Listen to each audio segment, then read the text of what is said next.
dare you call my friend a bleached human? I'm gonna make sure you get punished and sanctioned. How Should dare have you thought call about my that friend a before bleached bleaching human? yourself. I'm gonna Looking make sure like you're some kind of punished. bleached human. The words hung in the air of the first-class cabin like poison. Passengers gasped. A 12-year-old girl with pale skin and white blonde hair froze in her seat, tears instantly filling her violet-tinted eyes. And then another 12-year-old girl stood up slowly, her dark skin contrasting sharply with her friend's, her intelligent eyes blazing with something that made the flight attendant take a step back. "You just made the biggest mistake of your career," Esther Thomas said, her voice steady and cold. Peggy Jones, the flight attendant who just uttered those cruel words, laughed dismissively. "And what's a little girl going to do about it?" What this flight attendant didn't know would cost her everything. Her job, her reputation, and $5,000 in fines. But we're getting ahead of ourselves. Let's rewind 30 minutes to understand how we got here and, more importantly, who these people really are. Flight 447, TransAtlantic Airways. New York to London. A routine 7-hour journey that would become anything but routine. The first-class cabin was about half full that morning, a mix of business travelers tapping away at laptops, a few families settling in for the long flight, and an elderly couple who'd saved for years to fly first class just once. Near the window in row 3 sat two 12-year-old girls, chattering excitedly about the week ahead of them. They were headed to London for an International Youth Arts and Science Symposium, one of the most prestigious gatherings of young talent in the world. Both had earned their places through merit, though you wouldn't know it from how the flight attendant was about to treat them. Let me tell you about these girls because their story matters. Esther Thomas had dark, luminous skin and eyes that seemed to take in everything around her with an intelligence far beyond her 12 years. She wore a simple but clearly well-made outfit, and tucked under her arm was a worn paperback book about sustainable farming practices in developing nations. Not exactly typical reading material for a preteen, but then again, Esther wasn't a typical preteen. She was the daughter of Marcus Thomas, one of the wealthiest agricultural moguls in the world. Thomas Corp Agribusiness wasn't just a company, it was an empire spanning 47 countries, employing over 50,000 people, pioneering innovations in sustainable farming that were literally feeding millions. Marcus Thomas was a billionaire several times over, the kind of man who could buy an airline on a whim if he wanted to. But you wouldn't know any of that from looking at his daughter. Esther had been raised to be humble despite the extraordinary wealth surrounding her. Her father had taught her that money was a tool, not an identity. That privilege came with responsibility. That the measure of a person wasn't what they had, but what they did with what they had. And most importantly, that standing up for people who couldn't stand up for themselves was the highest calling anyone could answer. Esther was brilliant, genuinely, remarkably brilliant. She'd been accepted to the symposium for her research on drought-resistant crop rotation systems that could help small farmers in Africa adapt to climate change. At 12 years old, she was already thinking about how to use her family's resources and her own intellect to make the world better. But more than her intelligence, more than her privilege, what defined Esther was her fierce loyalty to the people she loved. And she loved the girl sitting next to her more than almost anyone in the world. Jane Edison was small and delicate, with pale skin that seemed almost translucent in the cabin light. Her hair was white blonde, so light it was nearly silver, and her eyes behind protective tinted glasses were a striking violet color that shifted between blue and purple depending on the light. She had albinism, a genetic condition that affected the production of melanin in her body. It wasn't a disease. It wasn't contagious. It was simply how she was born, a quirk of genetics that affected roughly 1 in 17,000 people. But that simple genetic difference had defined Jane's entire life in ways that shouldn't have mattered but absolutely did. Jane was the daughter of middle-class teachers. Her parents were good people, kind people, who'd done everything they could to give their daughter a normal childhood. They'd chosen their neighborhood carefully, enrolled her in a private elementary school on scholarship, taught her to be proud of who she was. But no amount of parental love could shield Jane from a world that couldn't handle how she looked. From the time she was old enough to understand, Jane had been stared at, whispered about, pointed at by children whose parents hadn't taught them better. She'd been called ghost and vampire and freak more times than she could count. She'd watched people cross the street to avoid walking near her. She'd seen mothers pull their children closer when she approached. She'd endured a lifetime of cruelty, both casual and intentional, from people who saw her as something other, something less, something wrong. And she'd learned to make herself small. To apologize for existing. To stay quiet when people were cruel because fighting back only made it worse. She'd learned to shrink herself down to nothing, hoping that if she took up less space, people would be kinder. But Jane wasn't nothing. She was extraordinary. She was a brilliant artist with a gift for seeing beauty in the world that most people overlooked. She'd won the National Youth Art Competition the previous year with a series of portraits that captured the humanity in faces that society typically ignored. Homeless people, elderly folks in nursing homes, children with disabilities. Her work had been featured in galleries, praised by critics who'd never met someone so young with such profound empathy. That's why she was going to the symposium. She'd beaten out 3,000 other applicants with her portfolio and her vision. She'd earned her place through talent and hard work, not through connections or wealth. And that's how she'd met Esther 2 years earlier, when they'd both started at the same elite private school. Jane was there on full academic scholarship. Esther's father paid full tuition and then some. On paper they should have been from completely different worlds. But on the first day of school, when 3 older students had cornered Jane in the bathroom and called her a lab experiment gone wrong, Esther had walked in and shut it down with such authority that those students never bothered Jane again. They'd been inseparable ever since. Best friends who balanced each other perfectly, Esther's boldness and Jane's gentleness, Esther's privilege and Jane's perspective, Esther's voice and Jane's heart. They were heading to London together because Esther's father had insisted on buying both their first-class tickets. And though Jane's parents had initially protested accepting such generosity, they'd eventually agreed because they knew their daughter deserved to travel comfortably, to feel valued, to experience something special. If only they'd known what was waiting for them on that flight. Now let me tell you about Peggy Jones because understanding her is important too, even though what she did was inexcusable. Peggy was 38 years old and had been a flight attendant with TransAtlantic Airways for 15 years. 15 years of smiling until her face hurt, of serving drinks and meals at 30,000 feet, of dealing with demanding passengers and crying babies in medical emergencies. 15 years of showing up on time, following procedures, doing everything right. And what did she have to show for it? The same position she'd started in. The same routes. The same pay grade with minimal raises. She'd applied for senior flight attendant 3 times in the past 2 years and been passed over every single time for younger attendants who'd been with the airline for 5 years or less. Peggy was bitter. Deeply, corrosively bitter. She looked in the mirror and saw someone who'd worked hard and played by the rules and gotten nowhere. She looked at younger colleagues and saw people who'd been handed opportunities she'd earned but never received. She looked at first-class passengers and saw people who had everything while she had nothing, people who could buy in one afternoon what she made in 6 months. And that bitterness had curdled into something uglier over time. It had become prejudice. It had become the kind of subtle discrimination that's hard to prove but impossible to ignore if you're on the receiving end. Comments about passengers' weight. Skepticism about whether certain people really belonged in first class. Extra scrutiny for customers who didn't look like they could afford the ticket price. She'd been reported twice in the past year. Once for making an inappropriate comment about a passenger's weight. Once for claiming to be allergic to dogs and refusing service to a passenger with a service animal. Both times she'd been given warnings and sent to additional sensitivity training. Both times she'd resented it, convinced she was being persecuted for doing her job. The truth was simpler and sadder. Peggy Jones had become the kind of person who took out her frustrations on people she perceived as vulnerable. And when she walked into the first-class cabin that morning and saw 2 young girls settling into seats 3A and 3B, she made assumptions. Dangerous assumptions. Cruel assumptions. Assumptions that were about to destroy her career. Also in that first-class cabin that morning, Thomas Whitmore, a 72-year-old retired federal appellate judge, traveling with his wife Margaret. Sarah Chin, a 34-year-old civil rights attorney with one of the most prestigious firms in New York. David Martinez, a businessman heading to London for a conference. All of them would become witnesses to what happened next. The flight had boarded smoothly. Passengers had stowed their luggage, settled into their seats, accepted their pre-flight beverages. Esther and Jane had been chattering quietly about the symposium, Jane showing Esther her art portfolio on her tablet, both of them excited and nervous about the week ahead. And then Peggy Jones had approached their row to take drink orders. She'd looked at Esther with barely concealed disdain, the kind of expression that said she'd already decided these girls didn't belong in first class.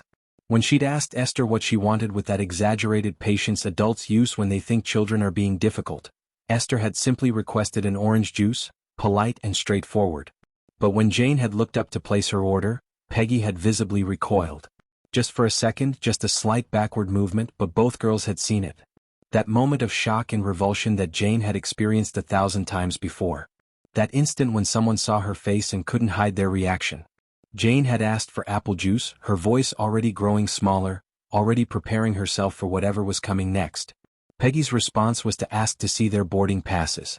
Just standard procedure, she'd said with a fake smile that didn't reach her eyes. Except it wasn't standard procedure. She hadn't asked any other first-class passenger for verification. Just these two girls. Just the black girl and the albino girl who Peggy had decided didn't look like they belonged. She checked their boarding passes multiple times, looking for some kind of error, some excuse to move them to different seats or question their right to be there. Finding nothing wrong, because there was nothing wrong, she'd handed the passes back with obvious reluctance. Esther had noticed. Her jaw had tightened, her eyes narrowing slightly. She'd seen exactly what was happening, had recognized the discrimination immediately. But she'd stayed quiet, waiting to see if it would stop there. It didn't stop there. When Peggy had brought their drinks, she'd accidentally placed Jane's apple juice too close to the edge of the tray table. The cup had tipped, spilling juice across the surface and onto Jane's lap. Jane had gasped, jumping up, trying to avoid the spreading liquid. And Peggy had handed her napkins with a condescending smile and said, "You need to be more careful, sweetie. Can't be so clumsy in first class." Jane had apologized. Actually apologized, even though it hadn't been her fault, even though anyone watching could see that Peggy had placed that cup in an unstable position deliberately. "I'm sorry," Jane had whispered, dabbing at her pants with the napkins, her cheeks flushed with embarrassment. Esther's hands had clenched into fists. But she'd stayed quiet. One more chance. Maybe it was an accident. Maybe she was reading too much into it. Thomas Whitmore across the aisle had noticed the interaction too. He'd frowned, watching Peggy walk away with a slight smirk on her face. Something wasn't right here. 20 minutes later, after the plane had taken off and reached cruising altitude, Jane had pressed the call button. The cabin temperature was cold, and her albinism made her more sensitive to temperature changes than most people. She turned to Esther and said quietly, "I'm going to ask for a blanket. Is that okay?" The fact that she'd asked permission, that she'd felt the need to check if it was acceptable to request a basic comfort item, said everything about how trained she'd been to minimize her needs, to avoid being difficult.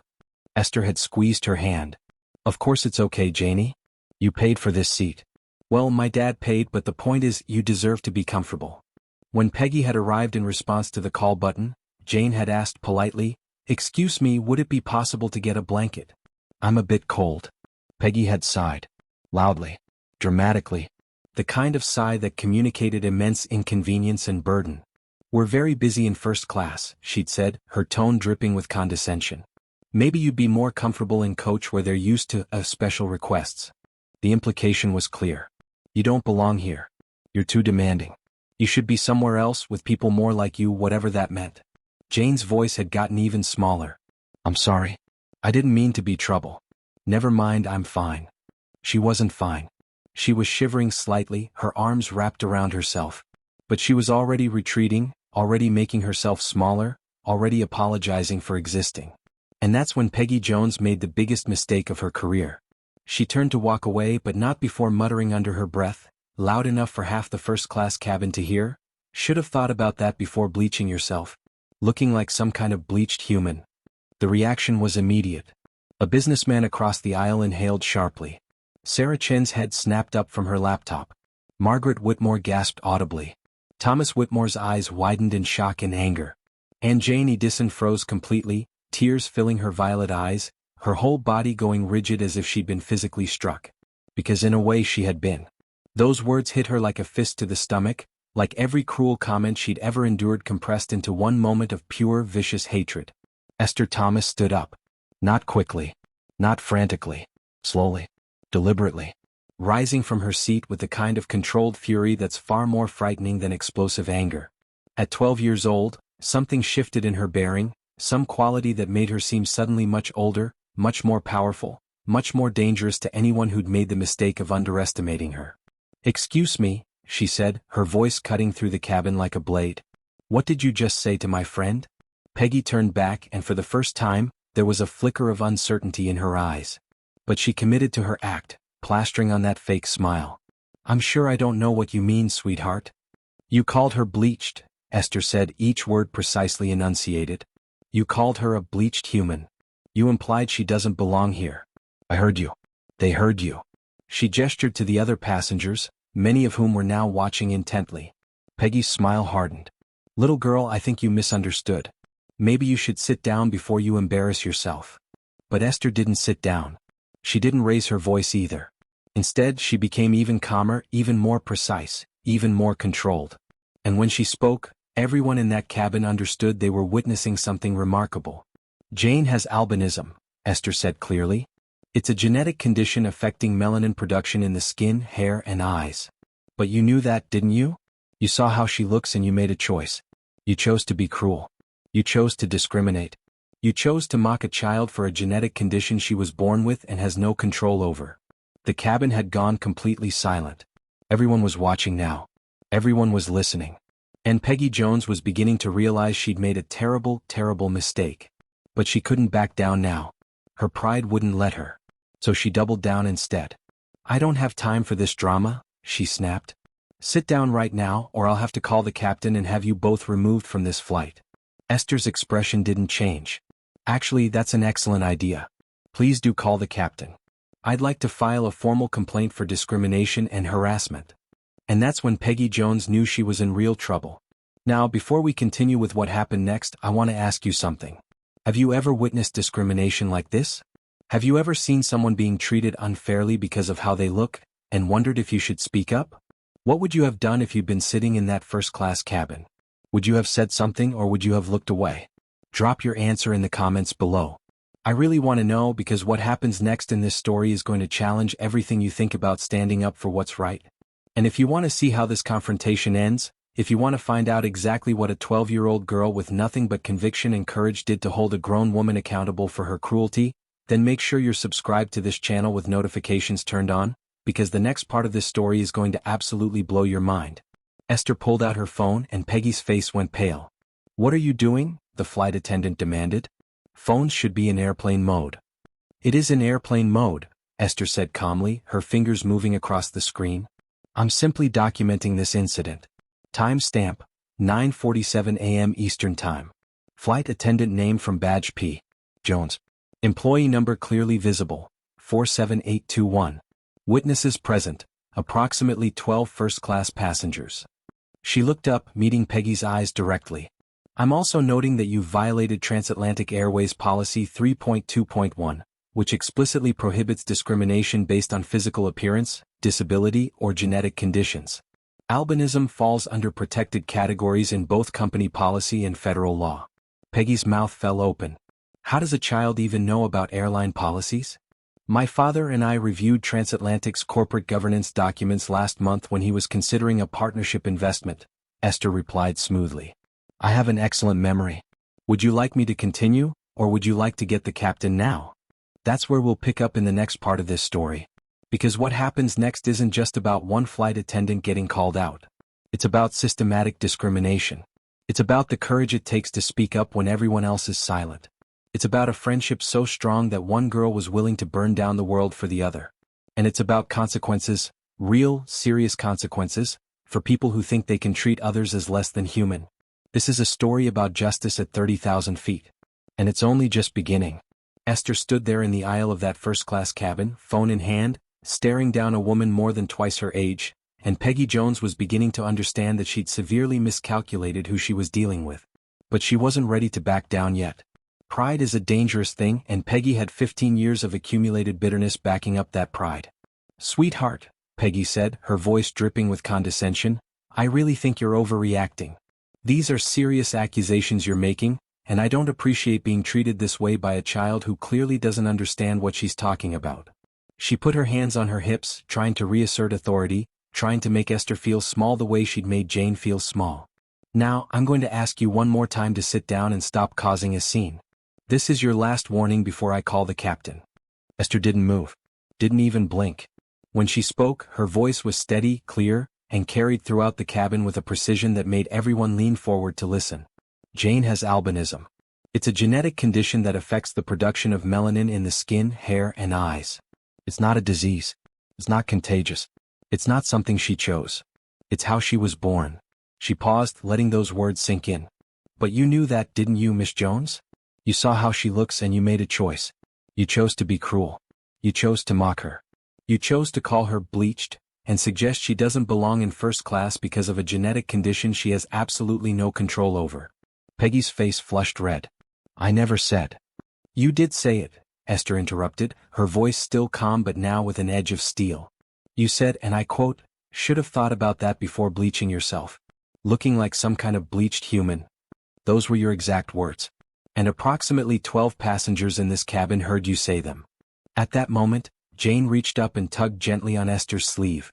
Her voice was barely above a whisper, trembling with emotion and years of learned helplessness.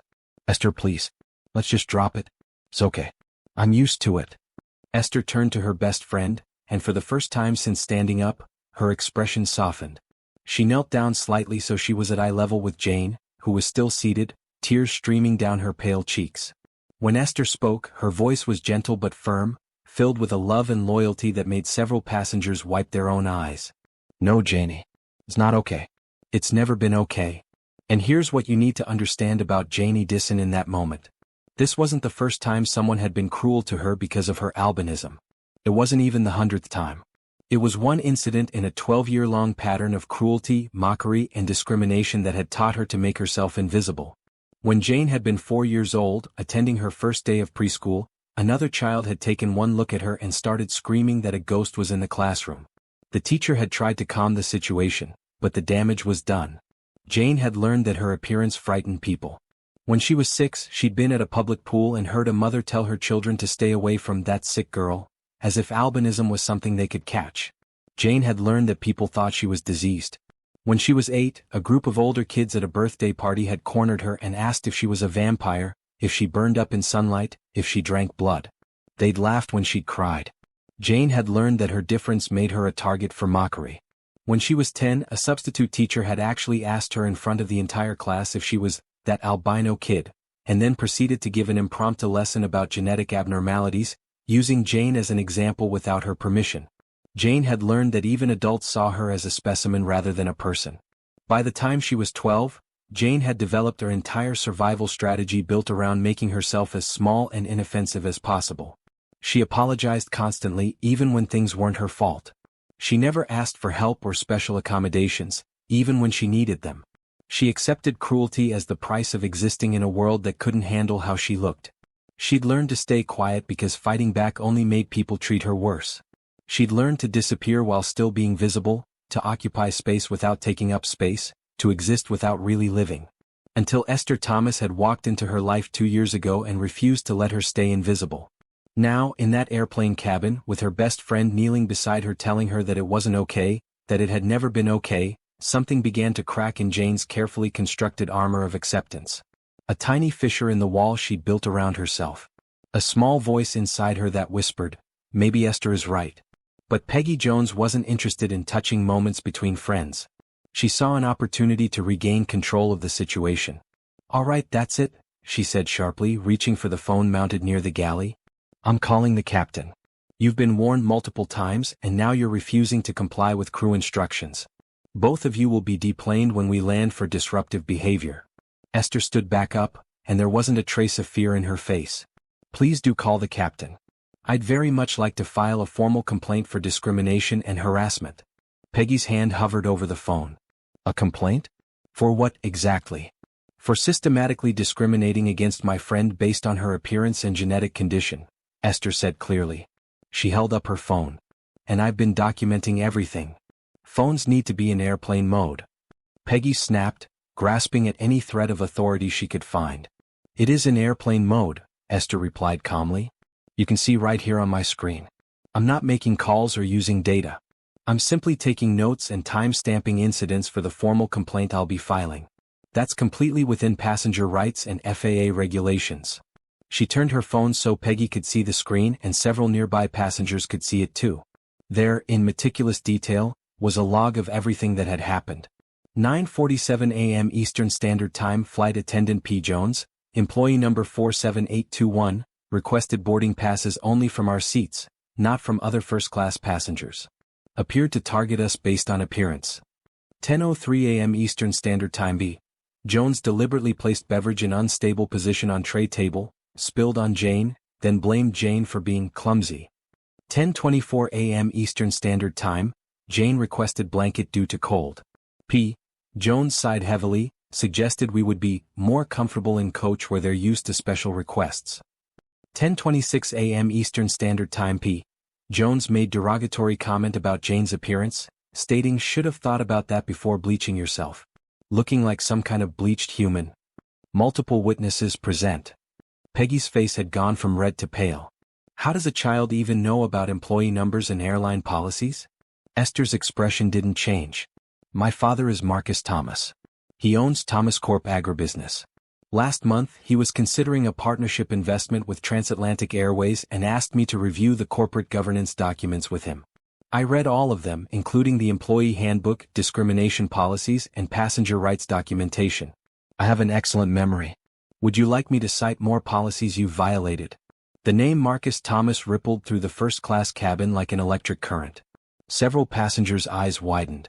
One businessman pulled out his phone and quickly Googled the name, his expression changing from curiosity to shock as he saw the search results.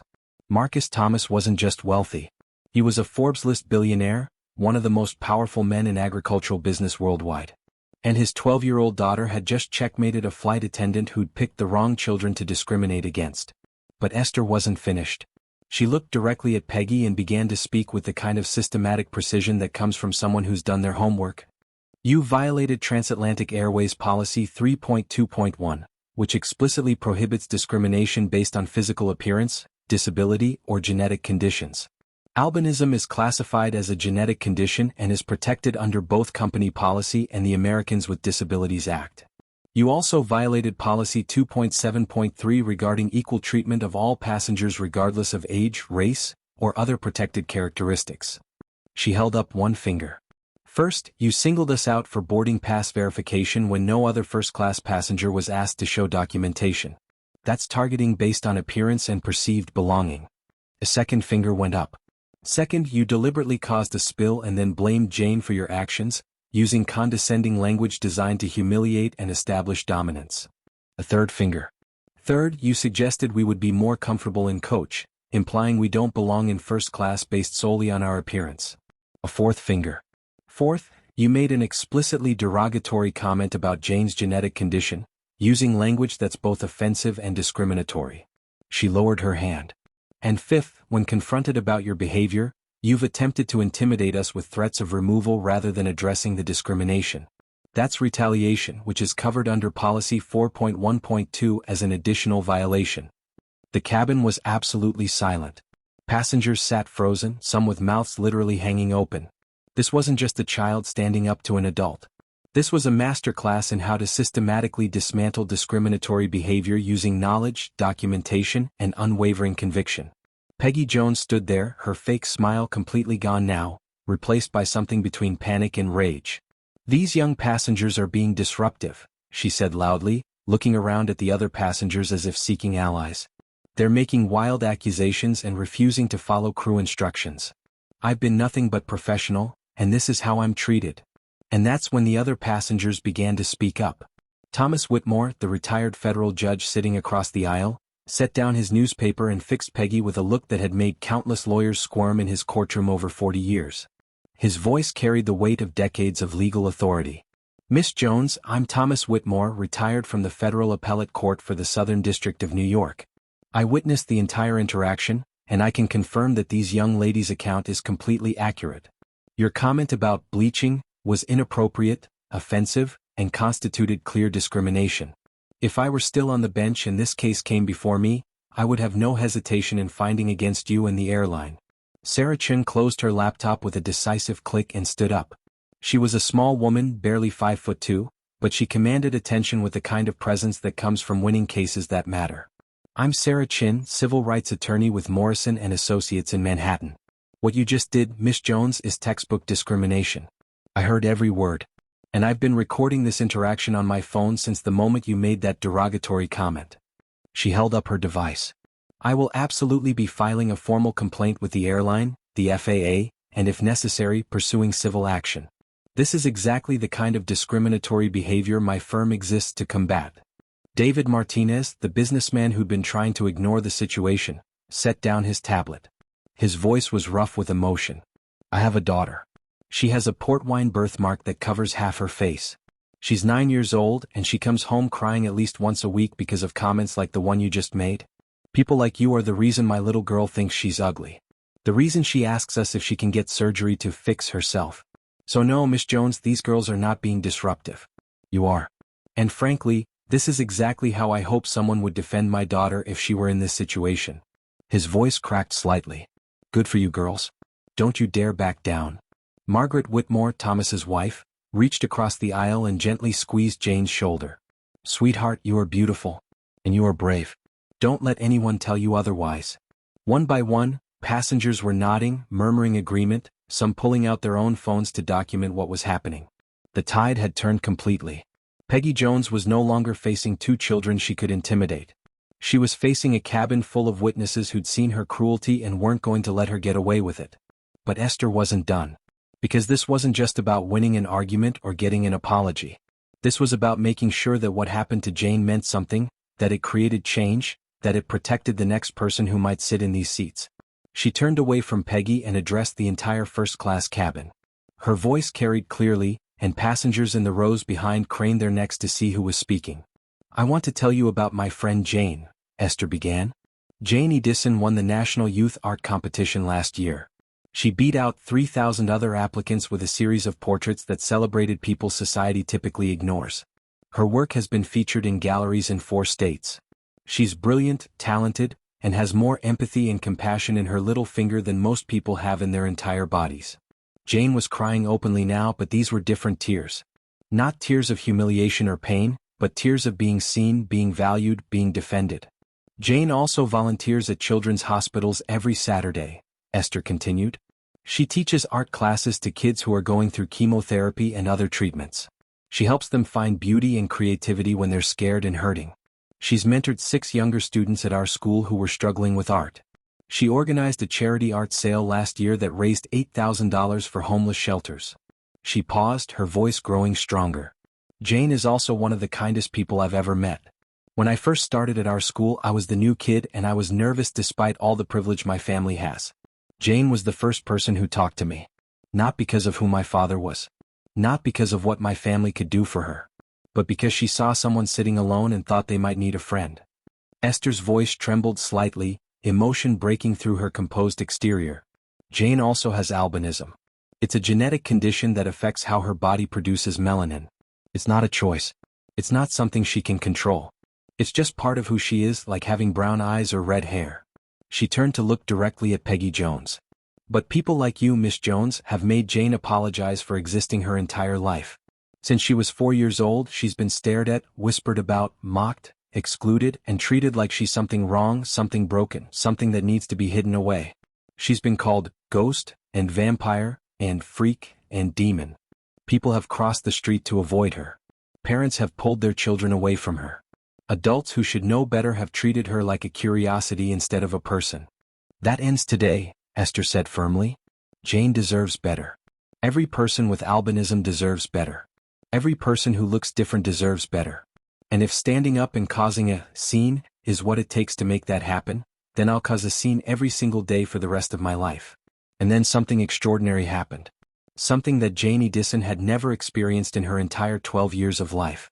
Jane stood up. Her legs were shaking. Her voice was trembling. Tears were streaming down her pale cheeks. But she stood up beside her best friend and she began to speak. I've been called ghost since I was in preschool, Jane said, her voice barely above a whisper at first but growing stronger with each word. I've been called vampire so many times I lost count. Kids have asked if I drink blood. If I burn up in sunlight. If I'm contagious. If I'm sick. If I'm dying. Her voice cracked but she kept going. I've had people scream when they saw me. I've had parents pull their children away like I'm dangerous. I've had teachers use me as an example of genetic abnormalities without asking my permission. I've had strangers take photos of me without consent, like I'm some kind of attraction. She looked at Peggy Jones and for the first time in her life, Jane didn't look away first. I've been told I should stay home. That I shouldn't go to public places because I make people uncomfortable. That I shouldn't be in photos because I ruin them. That I should wear makeup to cover my skin. That I should dye my hair. That I should do anything, everything to look more normal. Her hands were clenched into fists, her whole body trembling with emotion she'd suppressed for years. And I learned to accept it. I learned to make myself invisible. I learned to apologize for existing. I learned that staying quiet was safer than fighting back. Because every time I tried to stand up for myself, people just got meaner. They said I was being too sensitive. That I couldn't take a joke. That I should be grateful anyone paid attention to me at all.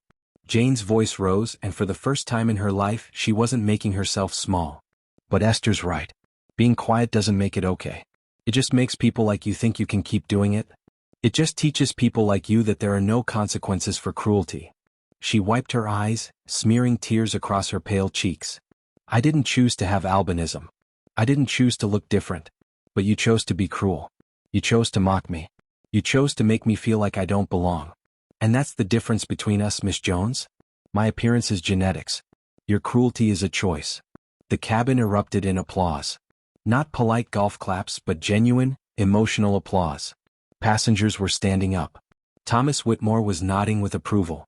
Sarah Chin was wiping her eyes while recording on her phone. David Martinez was openly crying, whispering "good for you" over and over. This was the first time in Janie Disson's entire life that she had stood up for herself. The first time she had named the cruelty she'd endured.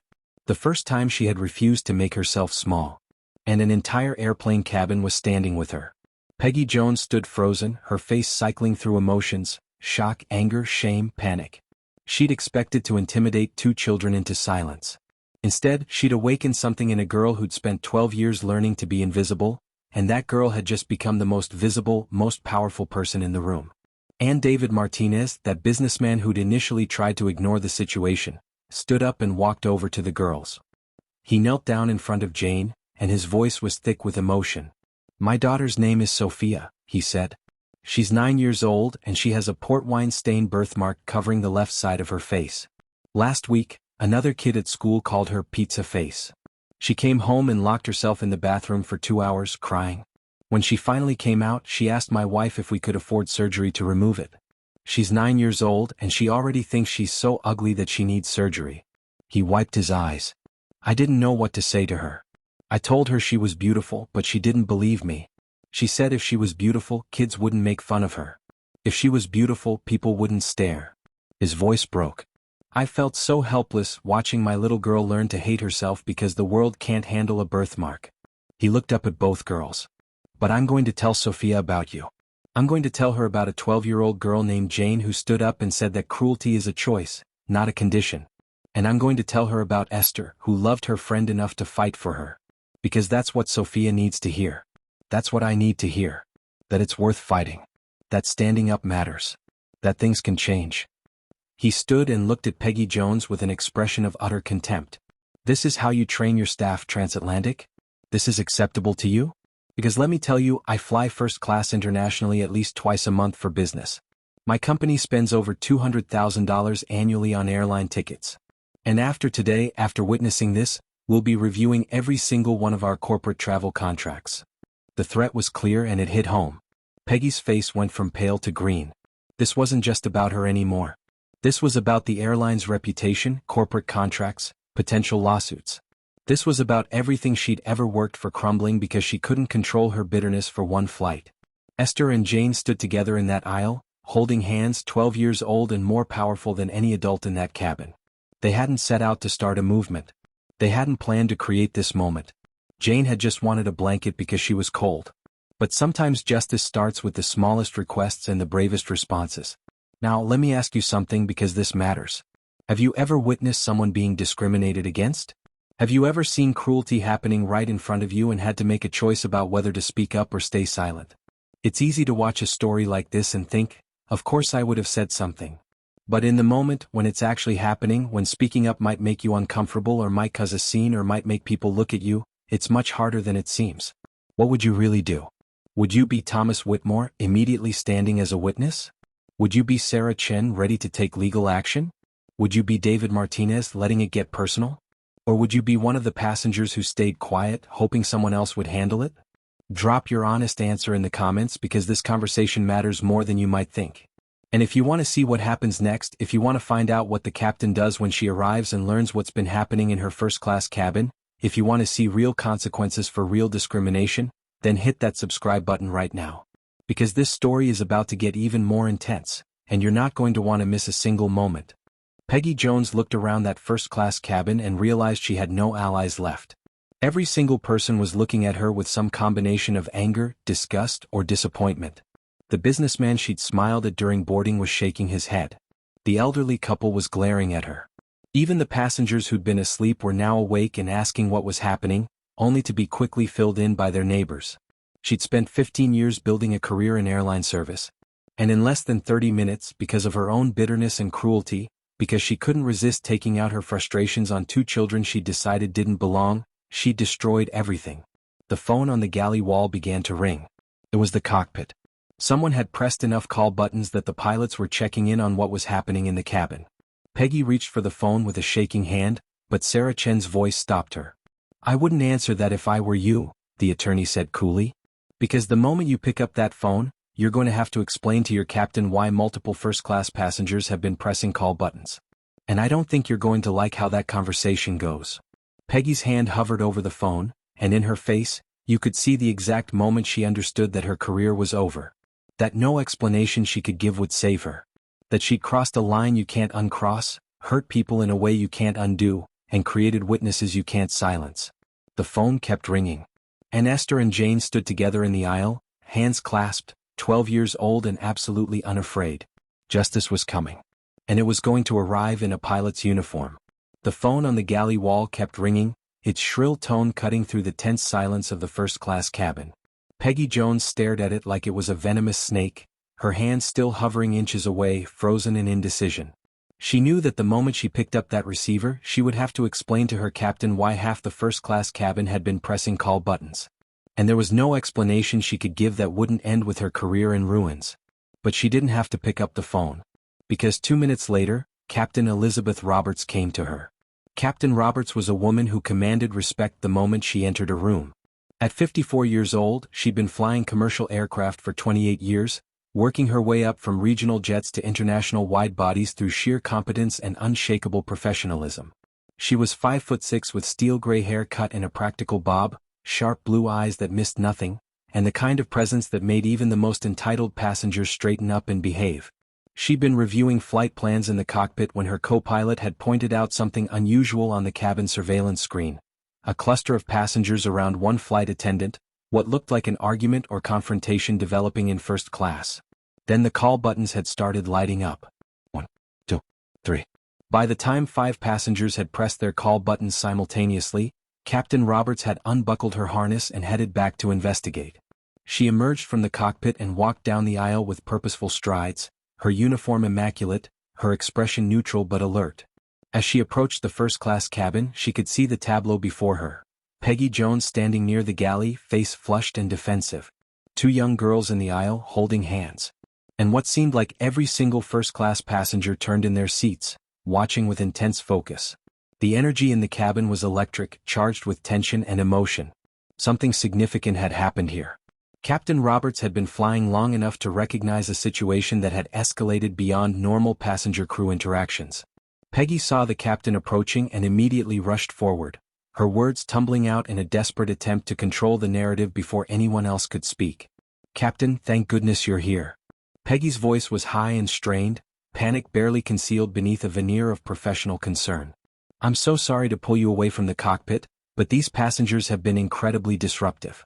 I've tried to handle the situation professionally, but they've been making wild accusations, refusing to follow crew instructions, and causing a scene that's disturbing the other passengers. I really think we need to consider having them removed when we land, for the safety and comfort of everyone else on board." She gestured toward Esther and Jane as if they were unruly criminals rather than 12-year-old children. "I've been nothing but professional with them, but they seem determined to cause problems. I don't know what their agenda is, but—" "Miss Jones." Captain Roberts's voice was quiet but carried absolute authority. It wasn't loud, but it cut through Peggy's babbling like a knife through butter. "I think you should stop talking right now." Peggy's mouth snapped shut, her eyes widening. Captain Roberts looked around the cabin, making eye contact with several passengers, assessing the situation with the practiced eye of someone who dealt with countless in-flight incidents over nearly 3 decades. What she saw in those passengers' faces wasn't the irritation or exhaustion of people disturbed by unruly children. It was anger. Righteous, barely contained anger, all of it directed at her flight attendant. "Before you say anything else, Miss Jones, I want you to know that I've already heard about this situation from 5 different passengers who pressed their call buttons." The captain's voice was measured and professional, but there was an undercurrent of steel. "5 passengers, Miss Jones? In my 28 years of flying, I can count on one hand the number of times 5 passengers have simultaneously felt the need to alert the cockpit about a crew member's behavior. So I strongly suggest you stop trying to frame this narrative and start listening." Peggy's face went from flushed to pale in an instant. The confident, aggressive energy that had been driving her to explain and excuse evaporated, replaced by the dawning realization that this situation was far worse than she'd thought. Captain Roberts turned to Esther and Jane. Her expression softened slightly, though she maintained her professional demeanor. "Young ladies, I'm Captain Elizabeth Roberts. I understand there's been an incident. Can one of you tell me what happened?" Esther stepped forward slightly, still holding Jane's hand. Despite everything that had happened, despite the emotion and adrenaline of the past half hour, her voice was remarkably calm and organized. This was a child who'd learned from her father's business dealings how to present information clearly and factually. "Yes, ma'am.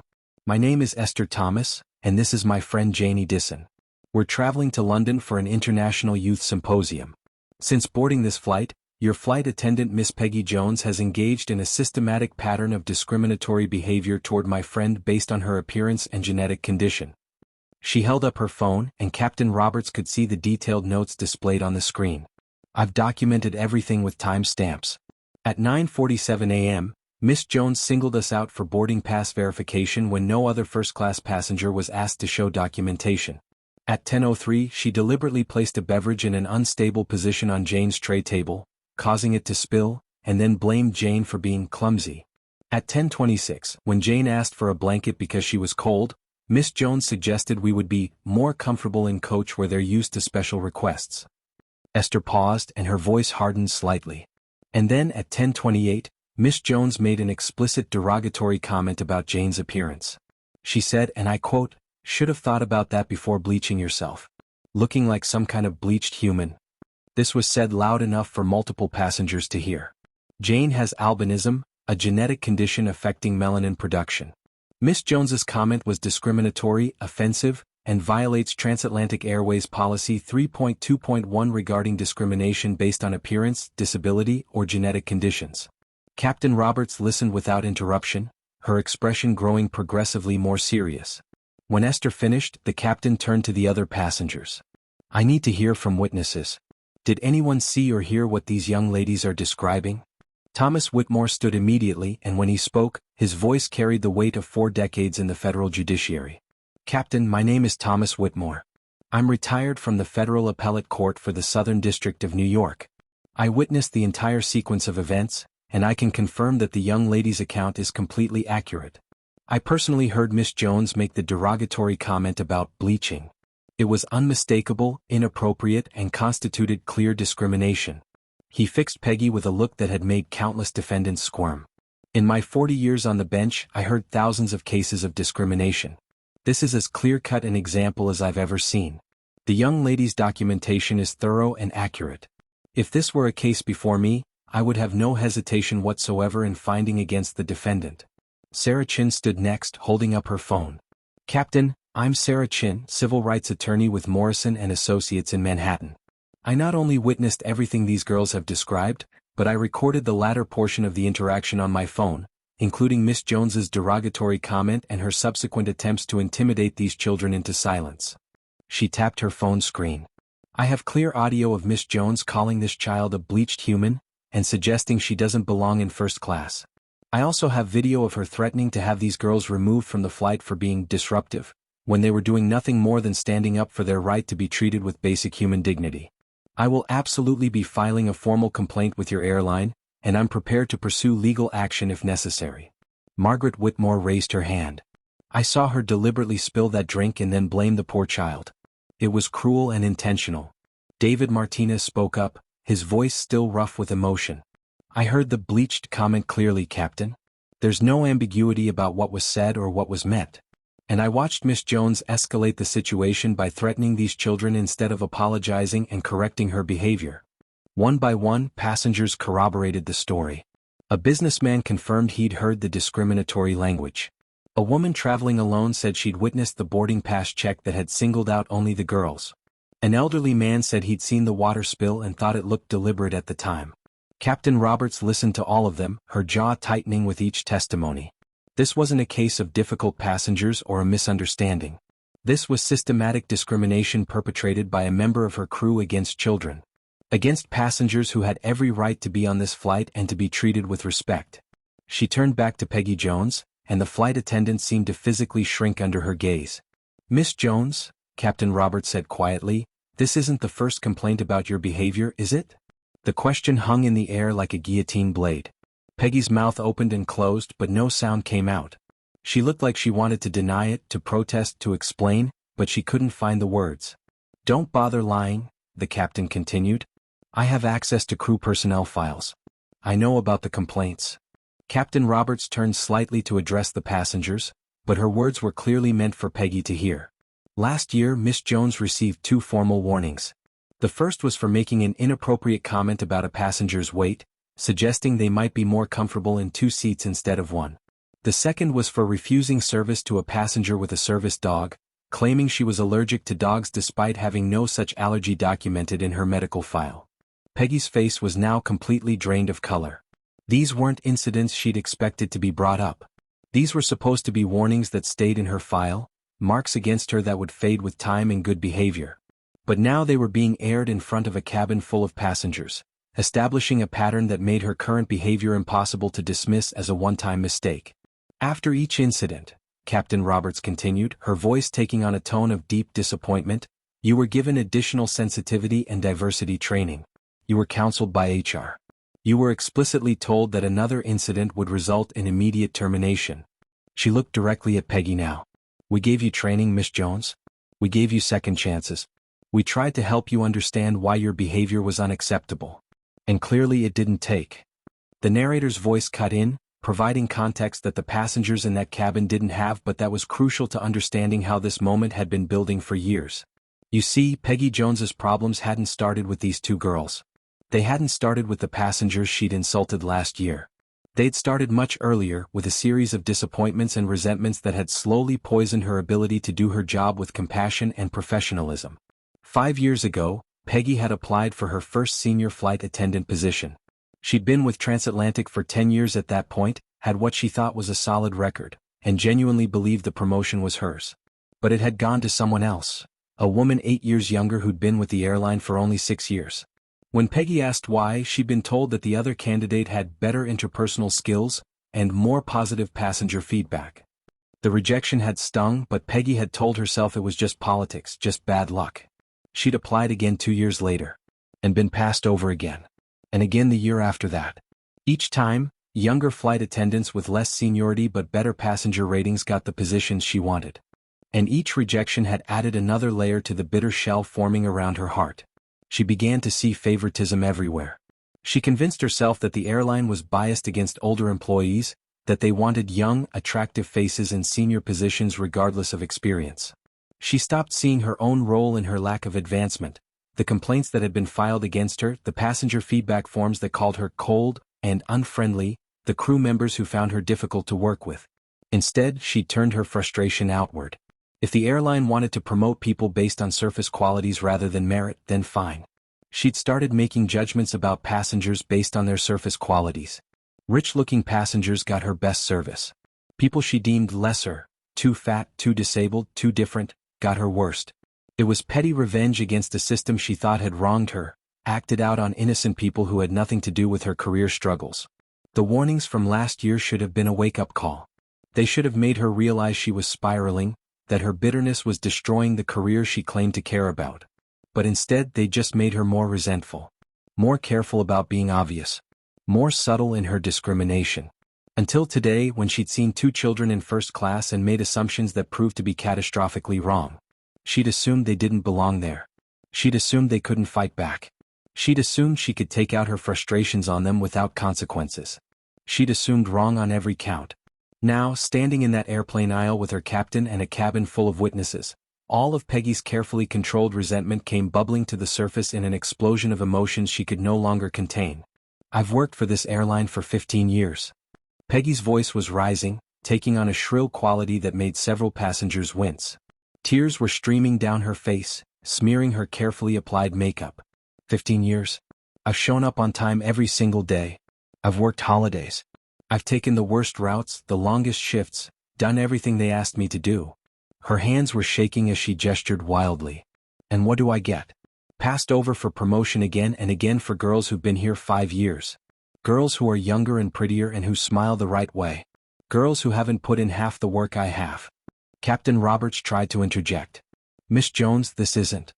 But Peggy wasn't listening anymore. The dam had broken, and 15 years of accumulated bitterness was pouring out in a torrent of words she would never be able to take back.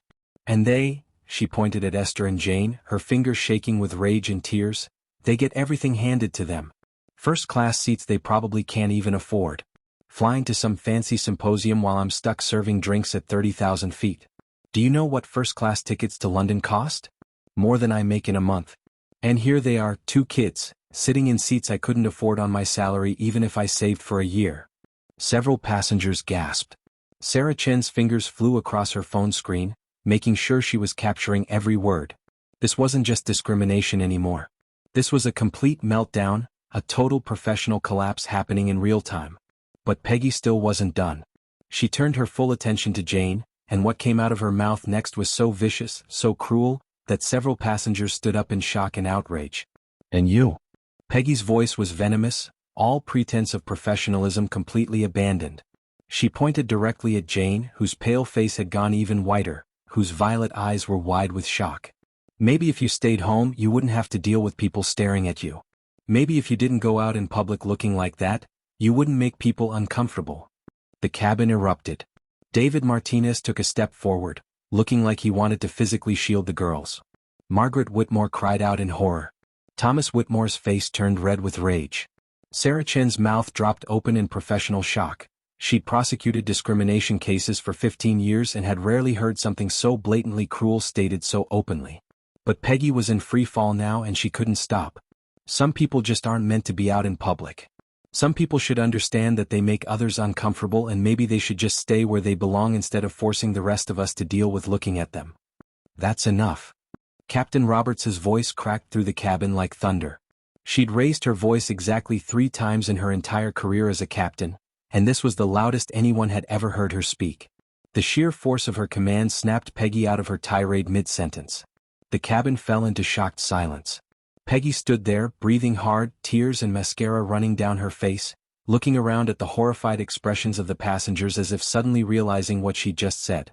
The words hung in the air, impossible to take back, damning in their cruelty and explicitness. Captain Roberts's voice, when she spoke again, was quiet but carried more authority than her shout had. Miss Peggy Jones, as captain of this aircraft, I am suspending you from duty effective immediately. Peggy's legs seemed to give out slightly. Captain, please, You are not to interact with any passengers for the remainder of this flight, Captain Roberts continued, her tone leaving no room for argument.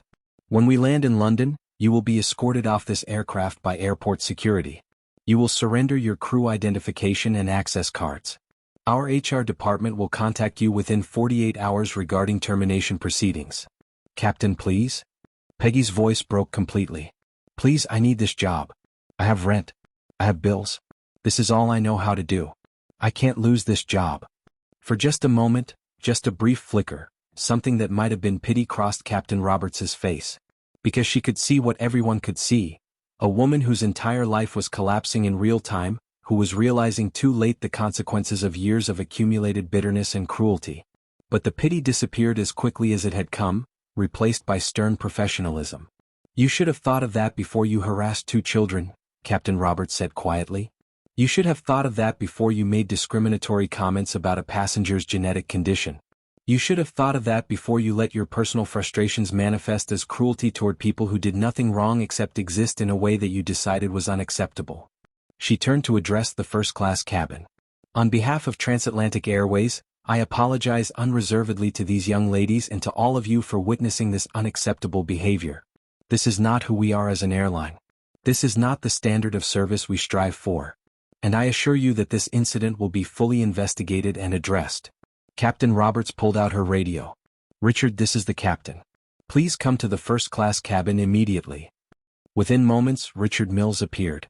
He was the senior flight attendant, a kind-faced man in his 40s who'd been with the airline for 20 years and whose personnel file was full of commendations and positive passenger feedback. When he saw the scene before him, Peggy crying, the passengers' angry faces, the two young girls holding hands in the aisle, his expression shifted from confusion to understanding. "Richard," Captain Roberts said, "Miss Jones is suspended from duty. Please escort her to the rear cabin crew station. She is not to interact with passengers or return to the first-class cabin for any reason for the remainder of this flight." Richard nodded, his face serious. "Yes, Captain." As Richard approached to escort Peggy away, she turned one last time to the girls. Her face was blotchy with tears, her carefully constructed professional image completely shattered. She opened her mouth as if to say something, an apology perhaps, or another justification, or one final cruel word. But no sound came out. Because what could she possibly say that would fix this? What words could undo the cruelty she'd displayed, the discrimination she'd enacted, the complete professional collapse she'd just experienced in front of a cabin full of witnesses? Esther and Jane stood together, still holding hands, watching the woman who tried to make them feel small being escorted to the back of the plane in disgrace. They didn't look triumphant. They didn't look happy. They looked tired and sad, because that's what fighting injustice often feels like, not victorious but exhausting. As Peggy walked past them, escorted by Richard Mills, Esther spoke quietly. Just loud enough for Peggy to hear, but not shouting, not gloating. Just stating a simple truth. Not everyone who looks different is less than you, Miss Jones. Not everyone who's young is powerless. And not everyone who has privileges lacks empathy. You made assumptions about all three, and you were wrong about every single one. Peggy didn't respond. She couldn't. She just walked toward the back of the plane, her career in ruins, her bitterness finally having destroyed the life she'd spent 15 years building. The first-class cabin watched her go in silence. And then, slowly, passengers began to sit back down. The immediate crisis was over, but the emotional aftermath was still settling over everyone like dust after an explosion.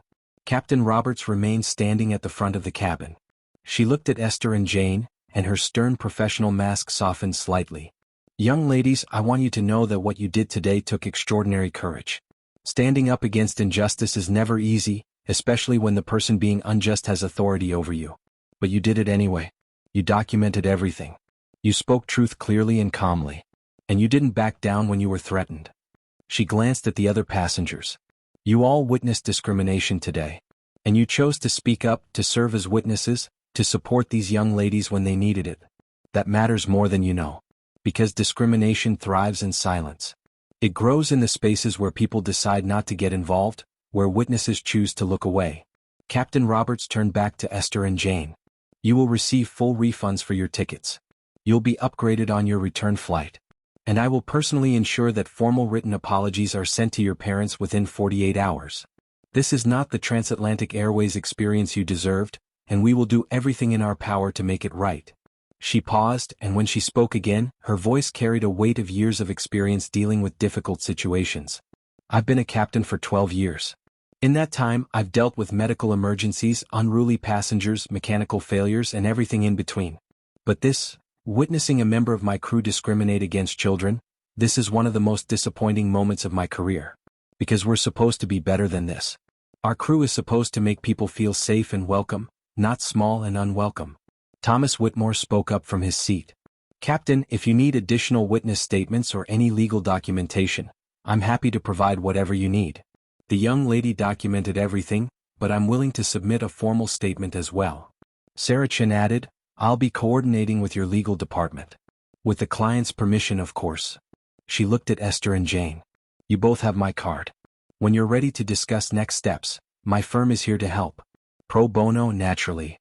David Martinez pulled out his business card. "I run a tech company. We do diversity and inclusion training. What happened here today, both the discrimination and the response to it, this is exactly what we need to be teaching people. With your permission, I'd like to use this as a case study. Anonymously, of course, unless you want to be named." One by one, passengers offered their support. Contact information was exchanged. Promises were made to serve as witnesses if needed. What had started as an incident of cruelty had transformed into a community of people committed to ensuring that cruelty faced consequences. Captain Roberts excused herself to return to the cockpit, but not before making one final statement. This flight will be documented as having experienced a significant crew incident. Everyone involved will be contacted by our investigation team. And I want to be clear, TransAtlantic Airways takes discrimination seriously. What happened today will result in policy changes, additional training for all crew members, and a thorough review of our complaint response procedures. She looked directly at where Peggy had been standing, though the flight attendant was now long gone to the rear cabin. We failed these young passengers today because we hired and retained someone who let her personal bitterness override her professional responsibility. We failed because the warnings she received weren't enough to change her behavior. We failed because she was allowed to remain in a customer-facing position after demonstrating she couldn't treat all customers with equal respect. The captain's voice hardened. We won't fail that way again. And with that, Captain Elizabeth Roberts returned to the cockpit, leaving the first-class cabin to process everything that had just happened. Richard Mills returned a few minutes later with premium blankets, hot chocolate, and a selection of desserts for Esther and Jane. His eyes were kind and genuinely apologetic. Ladies, I am so sorry for what you experienced. I've been with this airline for 20 years, and I'm ashamed that this happened under our watch. He set down the items gently. Is there anything else I can do for you? Anything at all? Jane, still shaken but finding her voice, said quietly, "Thank you for the blankets. That's what I wanted in the first place. Just to be warm." The simplicity of that statement, the reminder that this entire incident had started because a child wanted a blanket to stay warm, hit everyone in the cabin with renewed force. This hadn't been a complicated situation. A passenger had made a simple request. And instead of basic service, she'd received discrimination and cruelty. Richard Mills's eyes glistened with unshed tears. "You'll have whatever you need for the rest of this flight. I promise you that." As he walked away, the cabin slowly returned to a semblance of normalcy. Passengers returned to their books, their laptops, their conversations. But everything had changed. They'd witnessed something that mattered. They'd seen injustice called out and consequences delivered. They'd watched two 12-year-old girls stand up to institutional discrimination with nothing but documentation, truth, and unwavering courage. Now, I want to ask you something important, and I really want you to think about this before you answer. We just watched a woman's career implode because of years of accumulated bitterness and discrimination. Some people might watch this and think Peggy Jones was treated too harshly, that she was having a bad day. That 15 years of service should count for something. But here's the question. How many passengers do you think she discriminated against in those 15 years who didn't have the knowledge, resources, or courage to fight back? How many people suffered her cruelty in silence because they thought they were powerless? Do you think Esther and Jane were the first, or were they just the first who couldn't be intimidated into staying quiet? Drop your thoughts in the comments, because this is a conversation that goes way beyond one flight attendant on one airplane.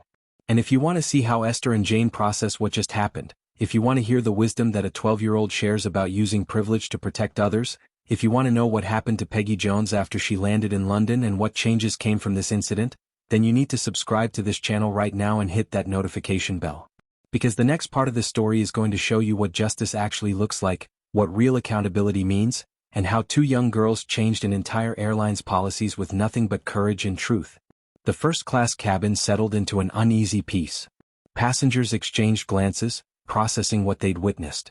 Esther and Jane sat back down in their seats, wrapped in the blankets they'd been given, holding their hot chocolate with trembling hands. They'd won. They'd stood up to discrimination and watched it face consequences in real time. But winning didn't feel like victory. It felt like exhaustion. Like relief. Like the weight of 12 years of accumulated pain finally being acknowledged and validated. Jane leaned her head on Esther's shoulder and whispered, "Thank you." Esther squeezed her friend's hand. "Always, Janie. Always." And somewhere in the rear cabin, Peggy Jones sat alone in a crew station, her career in ruins, forced to confront the reality that her bitterness had finally destroyed everything she'd worked for. The question was whether she'd learn from it, whether she'd use this catastrophic moment to examine why she'd become someone capable of such cruelty. But that's a story for later. Right now, at 30,000 feet over the Atlantic Ocean, justice had been served. Two children had refused to be made small. And an entire cabin of witnesses had learned what it means to stand up when standing up is hard. The flight continued on toward London. But nothing would ever be quite the same. The moment Captain Roberts had suspended Peggy Jones and called for Richard Mills to escort her away, something shifted in the atmosphere of that first-class cabin. The immediate crisis was over. Justice had been served swiftly and decisively. But Esther Thomas wasn't finished yet. Because this wasn't just about one flight attendant facing consequences for her cruelty. This was about something much bigger, much more important. This was about making sure that everyone in that cabin, and especially Peggy Jones herself, understood exactly what had happened here and why it mattered. As Richard Mills approached to escort Peggy to the rear cabin, Esther took a step forward. Her hand was still clasped in Jane's, still providing that anchor of support and solidarity. But when she spoke, her voice carried throughout the first-class cabin with a clarity and authority that made everyone stop and listen. "Miss Jones, before you go, I need to say something. Because I think there's been a fundamental misunderstanding here about who we are and why we're in these seats." Peggy looked up, her face still blotchy with tears, mascara smeared, her entire professional facade completely shattered. She looked like she wanted to speak, maybe to apologize or to defend herself one more time, but something in Esther's expression made her stay silent. "You think we can't afford these seats," Esther said, her voice calm but carrying an edge that made it impossible to ignore. "You looked at us and made assumptions. You saw a black girl and a girl with albinism, and you decided we must be in the wrong place. You decided we didn't belong. You decided someone must have made a mistake letting us into first class." She paused, letting those words hang in the air. Several passengers leaned forward, completely absorbed in what this 12-year-old was about to say. "So let me be very clear about something. My father is Marcus Thomas. He owns Thomas Corp Agribusiness. His company operates in 47 countries across 6 continents. He employs over 50,000 people. His innovations in sustainable farming feed millions of people every year. He's a billionaire several times over." The reaction rippled through the cabin like a wave. Passengers who hadn't recognized the name earlier were pulling out their phones, quickly searching. Eyes widened as search results populated with photos of Marcus Thomas, one of the most powerful agricultural moguls in the world, his net worth estimated at over $8 billion. Articles about his company's groundbreaking work in drought-resistant crops, his philanthropic efforts in African nations, his partnerships with governments worldwide to address food security. David Martinez, the businessman who'd spoken up earlier about his daughter, let out a low whistle of recognition. He'd read about Marcus Thomas in Forbes, had followed Thomas Corp's stock performance, had even considered investing in one of their subsidiary companies. "My father could buy this entire airline if he wanted to," Esther continued, her voice steady and matter-of-fact. "He could purchase TransAtlantic Airways as easily as you or I might buy a cup of coffee. The tickets for these seats? They cost less than what his company makes in 30 seconds. Peggy's face had gone from blotchy red to completely pale. The magnitude of her mistake was becoming clearer with every word. She hadn't just discriminated against 2 random children. She discriminated against the daughter of one of the wealthiest men in the world and her best friend. The kind of person whose single phone call to the airline CEO could end careers up and down the corporate ladder. But Esther wasn't finished making her point. And what she said next was what truly mattered. "But that's not why we're here. That's not why we're sitting in these seats. That's not what makes us deserve to be treated with respect." She turned slightly, gesturing to Jane. Jane Edison earned her place at the International Youth Arts and Science Symposium through her art. She submitted her portfolio in a blind competition, meaning the judges had no idea who she was, what she looked like, or where she came from. She was competing against 3,000 other applicants from around the world. 3,000 talented young artists. And she won. Jane's cheeks flushed at the attention, but she didn't look away. She was learning in real time to let herself be seen and valued. "Her artwork has been featured in galleries in 4 states, Esther continued. "She's won national competitions. She sold pieces to collectors who have no idea she's 12 years old because her work is sophisticated enough to stand alongside adult artists. She earned her spot at this symposium through pure talent and hard work." Esther's voice grew stronger. "I earned my spot through agricultural innovation research. I developed a crop rotation system that could help small farmers in drought-prone regions increase their yields by 30% using existing resources. I presented my findings to a panel of agricultural scientists and policy experts. They accepted me into the symposium because my research has potential to help millions of people, not because of who my father is." She looked around the cabin, making eye contact with several passengers. "We deserve to be here based on merit. Based on what we've accomplished. Based on the fact that we're young people who are trying to make the world better through our work. The first-class tickets are a gift from my father, yes. But we earned our places at that symposium, and we earned the right to be treated with dignity and respect. Thomas Whitmore nodded approvingly from his seat. This child understood something that many adults never grasped: the difference between privilege and merit, and how to acknowledge both without diminishing either. But Esther's next words were even more powerful. "But here's what you don't understand, Miss Jones, and this is the most important thing I'm going to say." Her voice softened slightly but lost none of its force. "Even if we were in coach, even if we couldn't afford any seat on this plane, even if we were flying standby on the last 2 available spots, even if my father was unemployed and Jane's parents were struggling to pay rent, none of that would make your behavior acceptable." The cabin was absolutely silent. You could have heard a pin drop. "Even if we were in the very back row of economy with tickets we'd saved up for months to buy, we would still deserve to be treated like human beings. Even if we couldn't afford to fly at all and were only on this plane because of some charity program, we would still deserve basic respect. Even if we had absolutely nothing, no money, no accomplishments, no prestigious symposium to attend, we would still deserve kindness." Esther's voice rang with conviction. Human dignity isn't determined by ticket class. Human dignity isn't something you earn through wealth or accomplishments or having the right appearance. Respect isn't a luxury good that only rich people in first class get to purchase. Basic kindness should be the standard for every single human being, not something reserved for people who look a certain way or can afford a certain price point. Several passengers were wiping their eyes now. Margaret Whitmore had her hand pressed to her mouth, tears streaming down her cheeks. Sarah Chin was nodding vigorously, her own eyes glistening. "You looked at us and made assumptions," Esther continued, her gaze fixed on Peggy. "You saw a black girl and a girl with albinism, and you decided we must not belong in first class. You decided we couldn't possibly afford these seats. You decided we were probably difficult or problematic or undeserving.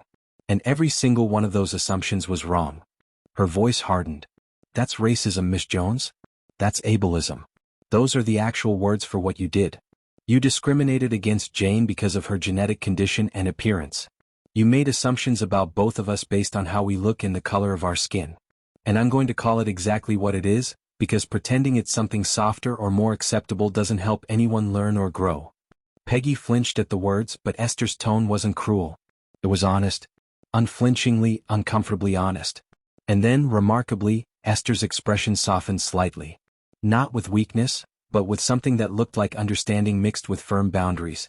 "Miss Jones, I want you to know that I do understand you're bitter. I heard what you said about working here for 15 years and not getting promoted. About watching younger people advance while you stayed in the same position. And I believe you when you say that feels unfair.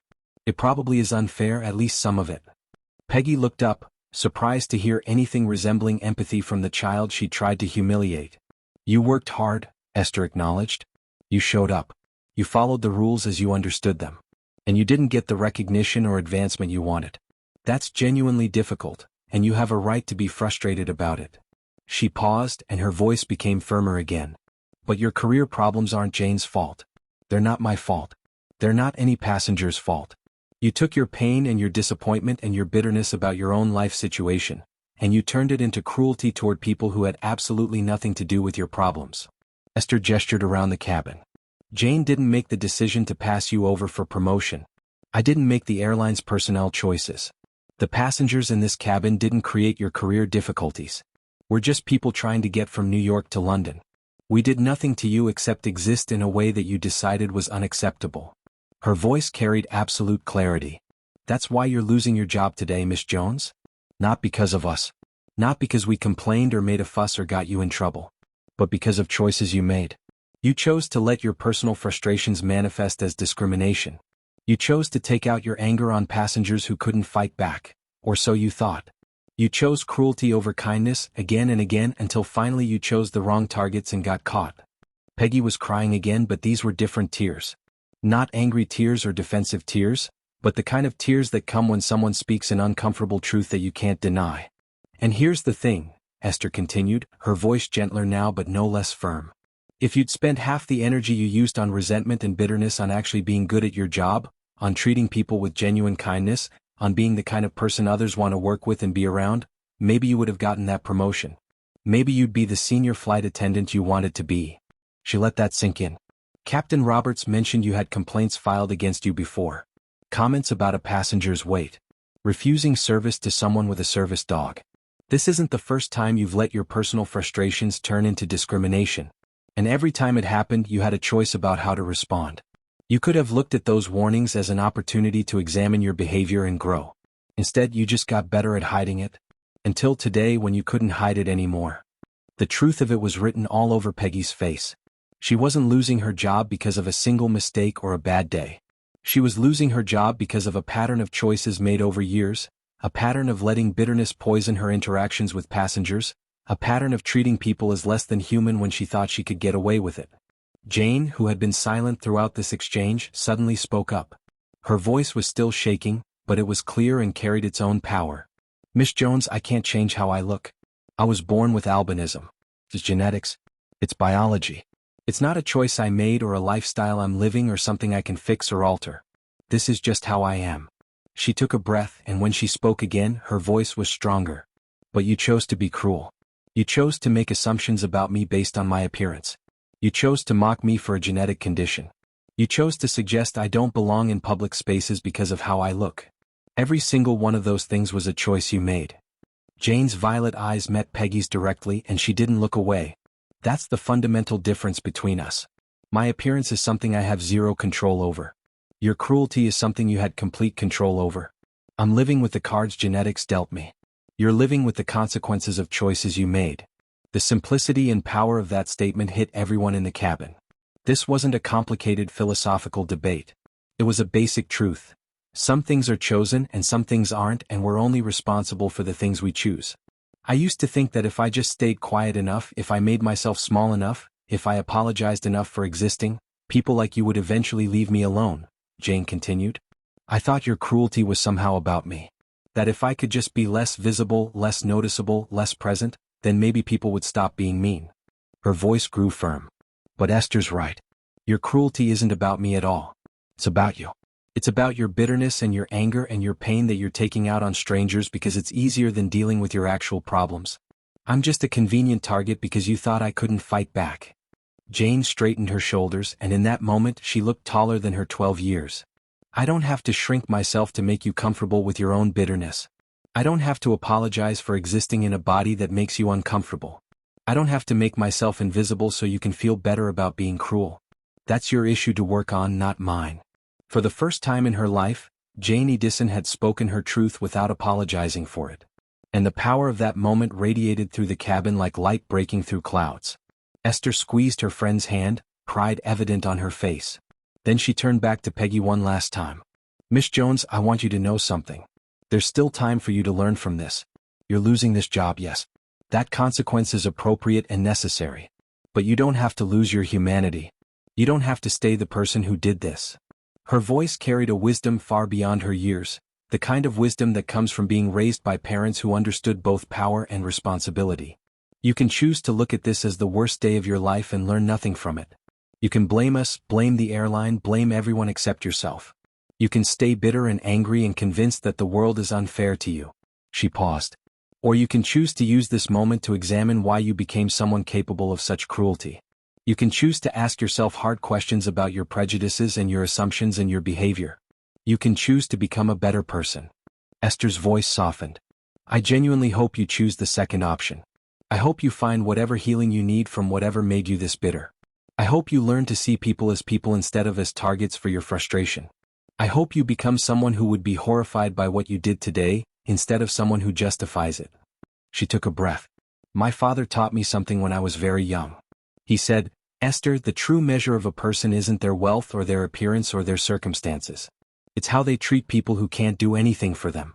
It's whether they choose kindness when cruelty would be easier. It's whether they use whatever power they have to lift others up or to tear them down.'" Esther looked around the cabin at all the witnesses who'd spoken up, who'd refused to stay silent. That's what everyone in this cabin did today. They chose to speak up when staying silent would have been easier. They chose to be witnesses when looking away would have been more comfortable. They chose kindness and justice over convenience. She looked back at Peggy. "You had the same choice, Miss Jones. Every day, in every interaction, you have that choice. Today you chose cruelty. Tomorrow and every day after, you'll have the chance to choose differently." Her final words were quiet but carried weight. "I hope you heal from whatever made you bitter. I hope you learn from this. I hope you become better. But I also hope you understand that actions have consequences, and today you're facing the consequences of years of treating people as less than human. The cabin was absolutely silent. What could anyone say after that? This 12-year-old had just delivered a masterclass in calling out injustice while maintaining humanity, in setting firm boundaries while leaving space for growth, in acknowledging pain while not excusing cruelty. Captain Roberts, who had been standing near the cockpit entrance watching this exchange, stepped forward. Her eyes were bright with emotion. She was working to keep professional.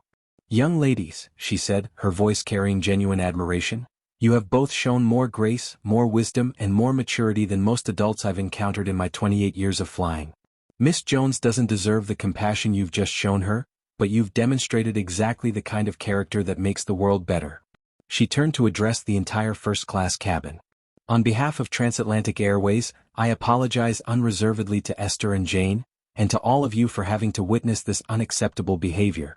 This is not who we are as an airline. This is not the standard of service we strive for." Captain Roberts' voice became more formal, more official. "Esther and Jane, you will both receive full refunds for your tickets.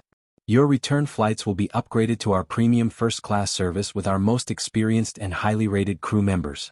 Within 48 hours, you and your parents will receive formal written apologies from our CEO, along with detailed information about the steps we're taking to ensure this never happens again." She pulled out a business card and handed it to Esther. "This has my direct contact information. If you or your parents have any questions, concerns, or needs related to this incident, please don't hesitate to reach out to me personally." Captain Roberts turned to Sarah Chin. "Miss Chin, I understand you're an attorney. Our legal department will be contacting you to coordinate on the formal complaint and investigation. We want to handle this properly and ensure full accountability." Sarah Chin nodded, standing up to shake the captain's hand.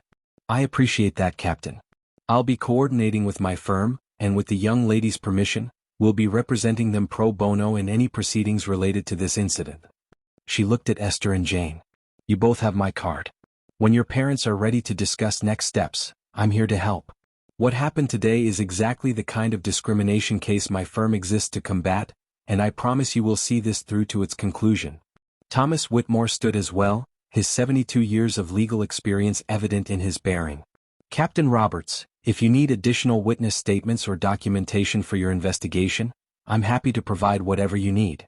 I'll also be reaching out to some colleagues of mine in aviation law to ensure this case is handled with the seriousness it deserves." He approached Esther and Jane, pulling out his own card.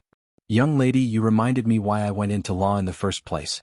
When I was a young attorney, I took on cases because I believed that standing up for people who couldn't stand up for themselves was the highest calling anyone could answer. Over 40 years on the bench, I sometimes lost sight of that. But you brought it back into focus today." His voice was gruff with emotion. "If either of you ever need anything, legal representation, a reference, advice, or just someone to talk to, please call me. You've earned that right by demonstrating the kind of courage and character that makes the world better." David Martinez approached next, his eyes still red from earlier tears. "I can't stop thinking about my daughter Sophia. She's 9 years old with a birthmark on her face, and she's already learning to hate herself because of how people react to her appearance. But I'm going to tell her about you too. I'm going to tell her about Jane, who stood up and said that other people's cruelty is about them, not about her. And I'm going to tell her about Esther, who loved her friend enough to fight for her." He pulled out his business card. "I run a tech company. We do mandatory diversity and inclusion training for all our employees, and honestly, after today I realize we need to do so much more. Would you be willing to let me share this story, anonymously if you prefer, in our next training session? Because this is exactly what people need to understand. Not abstract concepts about discrimination, but real stories about real people and the real consequences of prejudice." Margaret Whitmore came over and gently pulled Jane into a hug. The elderly woman was crying openly, but they were good tears. "Sweetheart, you are beautiful and you are brave, and I want you to never, ever forget that. My granddaughter has vitiligo, a different condition, but she faces similar cruelty. I'm going to share your story with her if that's okay. Because she needs to know that standing up is possible." One by one, passengers approached. Some offered contact information. Some shared their own stories of discrimination or of family members who faced similar challenges. Some just wanted to shake the girls' hands and tell them how much courage they'd shown. A woman who'd been quiet throughout the incident approached shyly. "I have a son with Down syndrome. He's 16 and people stare at him constantly. People talk to me about him like he's not standing right there, like he can't hear them. I've never been brave enough to call it out the way you did. But after today I think I will be. Thank you.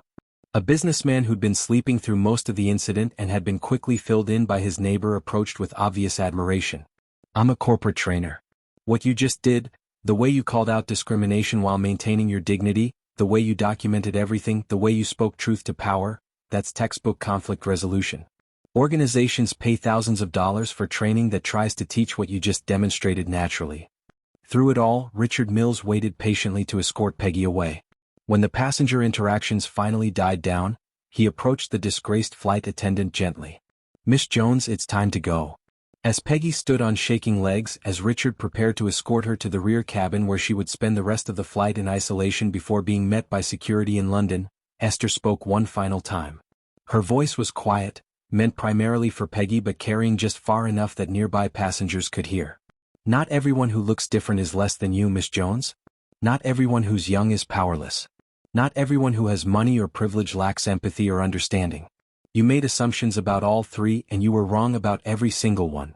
She paused. I hope that's what you think about in the coming days and weeks. Not about how unfair it is that you got caught. Not about how you can blame someone else for this. But about how many assumptions you made that were completely wrong, and how those wrong assumptions led you to hurt people who didn't deserve it. Peggy Jones looked at Esther Thomas, this 12-year-old who had systematically dismantled her career and her justifications while somehow maintaining more dignity and grace than Peggy had shown in 15 years of service, and finally she nodded. Just once. A tiny acknowledgement that maybe, just maybe, she'd heard something that needed to be heard. Richard Mills escorted her away, past rows of passengers who watched in silence, down the aisle toward the rear of the plane. As she disappeared from view, the first-class cabin let out a collective breath. Captain Roberts remained for a moment longer. I'll be filing a full incident report. Everyone who served as a witness will be contacted by our investigation team. And I want to assure all of you that TransAtlantic Airways takes incidents like this with utmost seriousness. Changes will be made. Policies will be updated. Additional training will be implemented. And most importantly, we will ensure that every member of our crew understands that discrimination in any form is not just prohibited, it's antithetical to everything we stand for as an airline. She looked at Esther and Jane one more time. You two changed something today. Not just for yourselves but for every passenger who'll fly with us in the future. Because of your courage and your documentation and your refusal to be silent, we're going to be better. That's your legacy from this flight. With that, Captain Roberts returned to the cockpit, leaving the first-class cabin to process everything that had happened. Now, I need to ask you something important. We just watched a 12-year-old deliver what might be the most powerful lesson in accountability, compassion, and justice that you'll hear all year. Esther held someone accountable while leaving space for them to grow. She called out injustice while acknowledging pain. She set firm boundaries while offering a path to redemption. How many adults do you know who can do that? How many times have you seen someone call out bad behavior in a way that actually creates the possibility for change instead of just making the other person defensive? That balance, between justice and compassion, between accountability and growth, it's incredibly rare. So here's my question. Do you think Peggy Jones will actually learn from this experience and become better, or will she just become more bitter? And more importantly, if you were in Esther's position, could you have shown that same balance of holding someone accountable while still seeing their humanity? Drop your honest thoughts in the comments. And if you want to see what happens next, how these two girls process what just happened, the conversation they have about courage and friendship, the long-term impact this incident had on TransAtlantic Airways and on Peggy Jones herself, and the beautiful way this story ultimately ends, then you need to subscribe to this channel right now and turn on notifications. Because the final part of this story is going to show you what real justice looks like, what genuine accountability means, and how two young girls changed an entire system with nothing but courage, documentation, and unwavering belief in human dignity. Don't miss it. Richard Mills returned shortly after, his demeanor completely different from Peggy's had been. His face was kind, genuinely apologetic, and carried the weight of someone who took pride in his work and was ashamed that a colleague had failed so spectacularly. Ladies, he said softly, approaching Esther and Jane, I cannot apologize enough for what you experienced today. I've been with this airline for 20 years, and I am genuinely ashamed that this happened under our watch, on our flight, by one of our crew members. He set down a tray with premium blankets, the softest ones available, not the standard ones, along with gourmet hot chocolate topped with real whipped cream and a selection of the best desserts from the first-class menu. These are for you with our deepest apologies. And please, for the rest of this flight, if there is anything, and I mean anything, you need or want, you tell me immediately. Consider this cabin yours. You deserve to feel safe and comfortable and valued for the remainder of this journey. Jane looked at the blankets, the item she'd asked for hours ago, the simple request that had sparked this entire confrontation, and despite everything that had happened, she smiled slightly. Thank you for the blankets. That's all I wanted in the first place. Just to be warm. The simplicity of that statement hit Richard Mills visibly. His eyes glistened with unshed tears. You'll have whatever you need. I promise you that. And I promise you that this crew, the real crew, the people who actually care about passengers, we're going to make sure the rest of this flight is everything it should have been from the start. As he walked away, Esther and Jane finally sat back down in their seats. They wrapped themselves in the soft blankets, held their hot chocolate in trembling hands and just breathed. They'd done it. They'd stood up to injustice. They'd refused to be made small. They'd documented everything, spoken truth clearly, and watched accountability happen in real time. They'd won. But winning didn't feel like triumph. It felt like exhaustion. Like relief. Like the weight of 12 years of accumulated pain finally being acknowledged and validated. It felt like the beginning of something new, the understanding that they didn't have to accept cruelty as the price of existing. Jane leaned her head on Esther's shoulder and whispered, "Thank you." Esther squeezed her friend's hand and whispered back, "Always, Janie. Always." And at 30,000 feet over the Atlantic Ocean, two 12-year-old girls who had changed an entire airline's policies with nothing but courage and truth finally allowed themselves to rest. The flight continued on toward London. But nothing would ever be quite the same. Richard Mills had returned to the first-class cabin with a tray laden with everything Esther and Jane could possibly need for the remainder of the flight. Premium blankets, not the standard airline issue, but the softest, most luxurious ones normally reserved for the airline's most elite frequent flyers. Gourmet hot chocolate made with real Belgian chocolate and topped with fresh whipped cream, not the powdered mix from a packet. A selection of desserts that looked like they belonged in a five-star restaurant, not on an airplane. Everything arranged with care and presented with genuine remorse. "Ladies," he said softly as he approached their seats, his voice carrying the weight of someone who genuinely loved his job and was devastated by what had happened under his watch. "I want to apologize again from the bottom of my heart. What you experienced today should never, ever happen to anyone on any flight, but especially not to children. I've been with TransAtlantic Airways for 20 years. I've trained dozens of flight attendants. I've prided myself on running a professional, welcoming cabin. And today I failed you. We all failed you." He set down the tray gently, making sure everything was perfectly positioned. "These are for you with our deepest, most sincere apologies. And please understand, for the rest of this flight, anything you need, anything you want, anything that would make you more comfortable, you tell me immediately. Don't hesitate. Don't worry about being a burden. You're not. You deserve to feel safe and valued and cared for, and I'm going to make absolutely certain that happens for every remaining minute of this journey." Jane looked at the blankets, those simple blankets she'd asked for what felt like a lifetime ago, and despite everything that had happened, despite the trauma and the tears and the confrontation, a small, genuine smile crossed her face. "Thank you for the blankets," she said quietly. "That's all I wanted in the first place. Just to be warm." The simplicity of that statement, the reminder that this entire incident had started because a 12-year-old girl wanted to be comfortable during a long flight, hit Richard Mills like a physical blow. His eyes filled with tears, he blinked back quickly, trying to maintain his professional composure even as his heart broke for these two children. "You'll have whatever you need," he promised, his voice thick with emotion. "I give you my word on that." As Richard walked away to attend to other passengers who were now being extraordinarily patient and understanding, having witnessed something that made their own small inconveniences seem meaningless, Esther and Jane finally, truly settled into their seats. They wrapped themselves in the soft blankets, feeling the warmth seep into their bodies.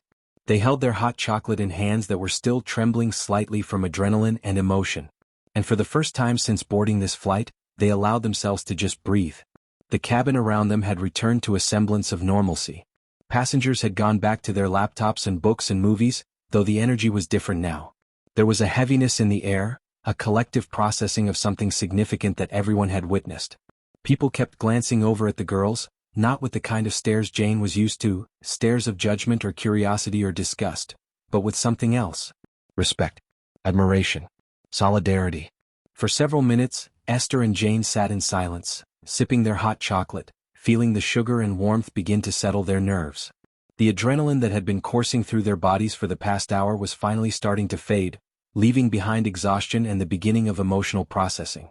Then Jane turned to Esther, and her violet eyes were shining with tears again. But these were different tears than the ones she'd cried when Peggy had called her bleached. These were tears of gratitude, of relief, of something that felt almost like joy mixed with overwhelming emotion. "Esther," Jane said, her voice barely above a whisper, "thank you. But thank you doesn't even begin to feel like enough for what you just did for me." Esther started to protest, but Jane continued, the words tumbling out like they'd been held back for too long. "I would have just dealt with it. Just like I always do. Just like I've done my entire life. When she said that thing about me being bleached, when she suggested I should be in coach, when she made it clear I didn't belong, my first instinct was to make myself smaller, to apologize, to just accept it and hope it would stop. That's what I always do. That's what I've been trained to do since I was 4 years old." Jane's voice cracked. "I've spent 12 years learning how to disappear while still being visible. How to take up as little space as possible. How to apologize for existing in a body that makes people uncomfortable. And I was about to do it again. I was about to let her get away with it because fighting back has never worked for me. It's always just made things worse." She looked at her best friend with an expression of wonder mixed with gratitude. "But you didn't let me do that. You stood up when I couldn't. You said the things I've never been brave enough to say. You refused to let me shrink myself down to nothing just to make someone else comfortable with their own cruelty." Esther reached over and took Jane's hand, squeezing it tightly. "Janie, that's exactly why I had to do it. Because you've been dealing with it for 12 years. You've been absorbing cruelty and making yourself smaller and apologizing for things that aren't your fault for your entire conscious life. And it's not fair. It's never been fair." Her voice was fierce with protective love. "You deserve better than to spend your whole life learning to be invisible. You deserve to exist without apologizing. You deserve to take up space without fear. You deserve to be treated with basic human dignity, not as some kind of inconvenience that people have to tolerate." Jane was crying harder now, and so was Esther, both of them holding hands across the armrest between their seats, two 12-year-old girls processing trauma and triumph simultaneously. "When she said that thing about me bleaching myself," Jane said through tears, "I felt like I was 5 years old again. Like I was back on that playground at my first elementary school, when I walked up to a group of kids playing and they all started screaming. Actually screaming like I was a monster in a horror movie. They ran away from me and then some of them started crying and teachers had to calm everyone down." Her whole body was shaking with the memory. "I felt so small in that moment. So wrong. So broken.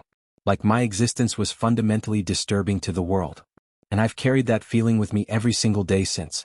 Every time someone stares, every time someone makes a comment, every time someone treats me like I'm something other than human, I'm right back on that playground 5 years old watching kids scream and run away from me." She looked at Esther with tears streaming down her pale cheeks. "That's how I felt when Peggy said that. Like I was 5 again. Like I was that little girl who didn't understand why everyone was afraid of her, why her appearance was so wrong that it made people scream." Esther's voice was gentle but firm. "You're not small, Janie. You've never been small. You've been surviving in a world that doesn't deserve you. You've been staying kind when people gave you every reason to become bitter. You've been creating beauty when the world kept telling you that you were ugly. That's not small. That's extraordinary." She squeezed Jane's hand tighter. "But you're not alone anymore. You're never alone. That's what best friends are for. That's what people who love you are for. To stand up when you can't. To fight when you're too tired. To remind you that you deserve dignity and respect and kindness, even when the world tries to convince you otherwise." Jane wiped her eyes with her free hand, trying to compose herself, but the tears kept coming. These were healing tears, the kind that come when someone finally validates pain you've been carrying alone for too long. "Something changed today," Jane said after a moment, her voice still shaking but carrying something new, something that sounded almost like strength. "When I stood up with you. When I told Peggy that her cruelty was a choice and my appearance wasn't. When I said those things out loud in front of all those people, I felt something I've never felt before." She paused, searching for the right words. "I felt strong. For the first time in my entire life I felt strong. Not small, not broken, not wrong. Strong." The narrator's voice cut in, providing context for just how significant this moment was. You have to understand what this meant for Janie Disson. This was a child who had spent 12 years, literally her entire conscious existence, learning to make herself invisible. Who had been conditioned by thousands of microaggressions and macro-cruelties to believe that her presence was an imposition, that her existence was something she needed to apologize for, that taking up space was a privilege she hadn't earned. She'd learned to walk with her head down to avoid eye contact that might disturb people. She'd learned to speak softly so as not to draw attention. She'd learned to apologize reflexively for things that weren't her fault. She'd learned that the path of least resistance was to accept cruelty silently and hope it would pass quickly. And in one moment, on an airplane at 30,000 feet, that entire lifetime of conditioning had cracked open. Not broken completely, that kind of healing takes years, not minutes, but cracked enough to let light in. Cracked enough to let her see that maybe, just maybe, she didn't have to live the rest of her life making herself small. That moment of standing up beside Esther, of speaking her truth to Peggy Jones, of naming the cruelty she'd endured, it had shifted something fundamental in how Jane saw herself. For the first time she'd experienced what it felt like to stand up instead of shrink down. And that feeling, once experienced, can never be completely forgotten. "I don't know if I can be that brave all the time," Jane continued, her voice still uncertain but carrying a thread of hope. "I don't think I can just call out everyone who stares or whispers or makes comments. I'm not you, Esther. I don't have your confidence or your ability to speak up without fear." She took a shaky breath. "But maybe I can start trying. Maybe I can practice being a little braver each time. Maybe I can stop apologizing for things that aren't my fault. Maybe I can start believing that I deserve to take up space in the world without earning it through perfect behavior or making myself invisible." Esther's face broke into a smile through her own tears. "Janie, you've always been brave. You just didn't recognize it as bravery because it didn't look like speaking up or fighting back. But do you know what real bravery is?" She turned to face her friend fully. "Real bravery is getting up every single morning in a world that stares at you, that whispers about you, that makes you feel like you're wrong just for existing, and choosing to stay kind anyway. Real bravery is facing cruelty day after day and refusing to let it make you cruel in return. Real bravery is staying gentle when the world gives you every reason to become hard." Her voice was fierce with conviction. "You've been braver than most people will ever have to be, every single day of your life. You stay compassionate when people mock you. You create beauty when people tell you you're ugly. You see the good in everyone, even in people who can't see the good in you. That's the bravest thing I know." Jane was crying again, but these were different tears. These were tears of being seen, of being valued, of having someone recognize a strength she'd never been able to name herself.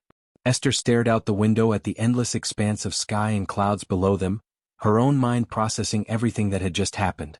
The narrator revealed her internal thoughts, the lessons and memories that had guided her actions today. Esther was thinking about her father. About a memory from when she was 5 years old, barely old enough to understand what she was witnessing but old enough for it to leave an indelible mark on her understanding of right and wrong. She'd been visiting one of her father's farms with him, one of the smaller operations in rural Virginia where Thomas Corp was testing new sustainable irrigation systems.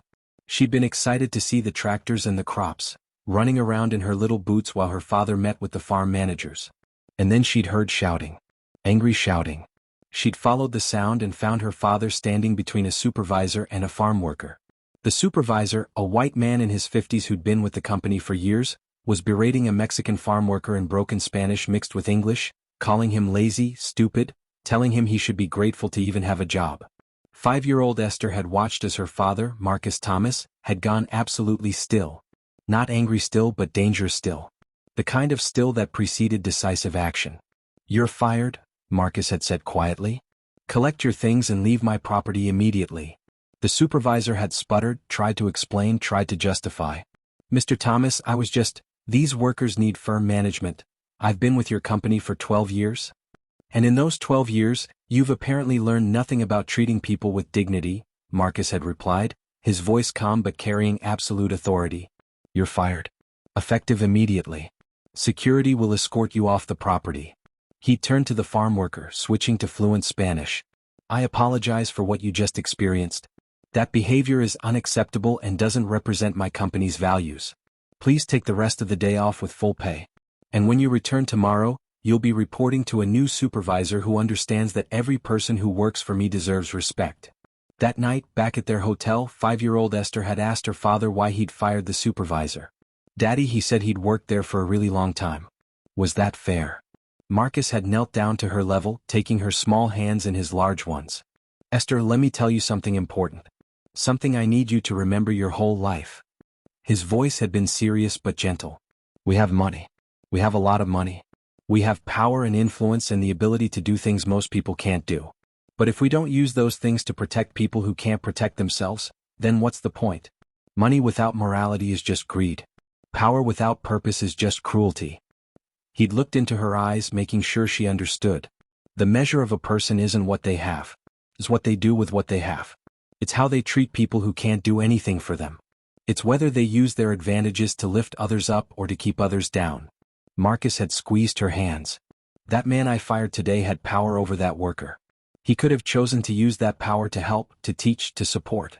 Instead, he used it to humiliate and demean. That's why he had to go. Not because he made a mistake, but because he showed me who he was, someone who uses power for cruelty instead of compassion. 5-year-old Esther had nodded solemnly, not fully understanding all the implications but absorbing the lesson on a deep level. And that lesson had stayed with her through every year of her childhood, reinforced by her parents' actions again and again. Now, at 30,000 feet, 12-year-old Esther realized that today she had done exactly what her father had taught her. She'd used her advantages, her education, her knowledge of corporate policies, her confidence, her family's influence, to protect someone who needed protection. She'd stood up to someone with institutional power who was abusing that power. She'd refused to let cruelty go unchallenged. She'd done what her parents had spent 12 years preparing her to do. And in doing so, she'd become the kind of person they'd raised her to be. But Esther knew something else too. She knew that this one moment, this one incident, was just a tiny ripple in an ocean of injustice that people like Jane faced every single day. The fight wasn't over. It would never really be over. Because for every Peggy Jones who faced consequences, there were hundreds of others who discriminated without witnesses, without documentation, without anyone brave enough or privileged enough to call them out. The narrator's voice took on a more serious, educational tone, providing context that extended far beyond one airplane cabin. What happened to Jane on Flight 447 wasn't unique. It wasn't even rare.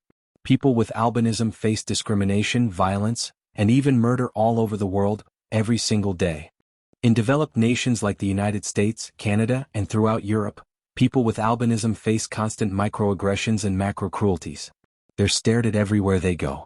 Children ask their parents loudly, "What's wrong with that person?" Adults make assumptions about their intelligence, their health, their capabilities. They face bullying in schools that's so severe many develop anxiety and depression. They're excluded from social groups because their appearance makes others uncomfortable. They're denied jobs because employers worry they'll disturb customers, or not fit the company image. But in many parts of Africa, the situation is exponentially worse. In countries like Tanzania, Malawi, Mozambique, and Burundi, people with albinism are literally hunted. They're killed for their body parts, which are used in witchcraft rituals based on superstitious beliefs that their bones and organs bring wealth, good luck, and magical powers. Thousands of people with albinism have been murdered or mutilated, arms hacked off, graves robbed for bones, children kidnapped from their families, which doctors pay the equivalent of thousands of dollars for body parts from people with albinism. Fishermen believe that weaving hair from someone with albinism into their nets will bring bigger catches.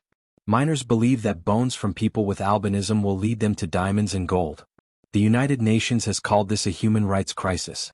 Under the Skin, an organization dedicated to protecting people with albinism in Africa, documents case after case of violence, murder, and systematic discrimination. People with albinism live in fear, often unable to go to school or work or live normal lives because the threat of violence is so real and so constant. And even in countries where they're not being hunted for body parts, people with albinism face severe challenges. Approximately 1 in 17,000 people worldwide are born with some form of albinism, but the rate is much higher in sub-Saharan Africa, as high as 1 in 5,000 in some regions. Most people with albinism have significant vision impairment, with many being legally blind. They're at extremely high risk for skin cancer because their lack of melanin provides no natural protection from UV radiation. In many African countries, children with albinism are denied education because teachers believe they're cursed or contagious.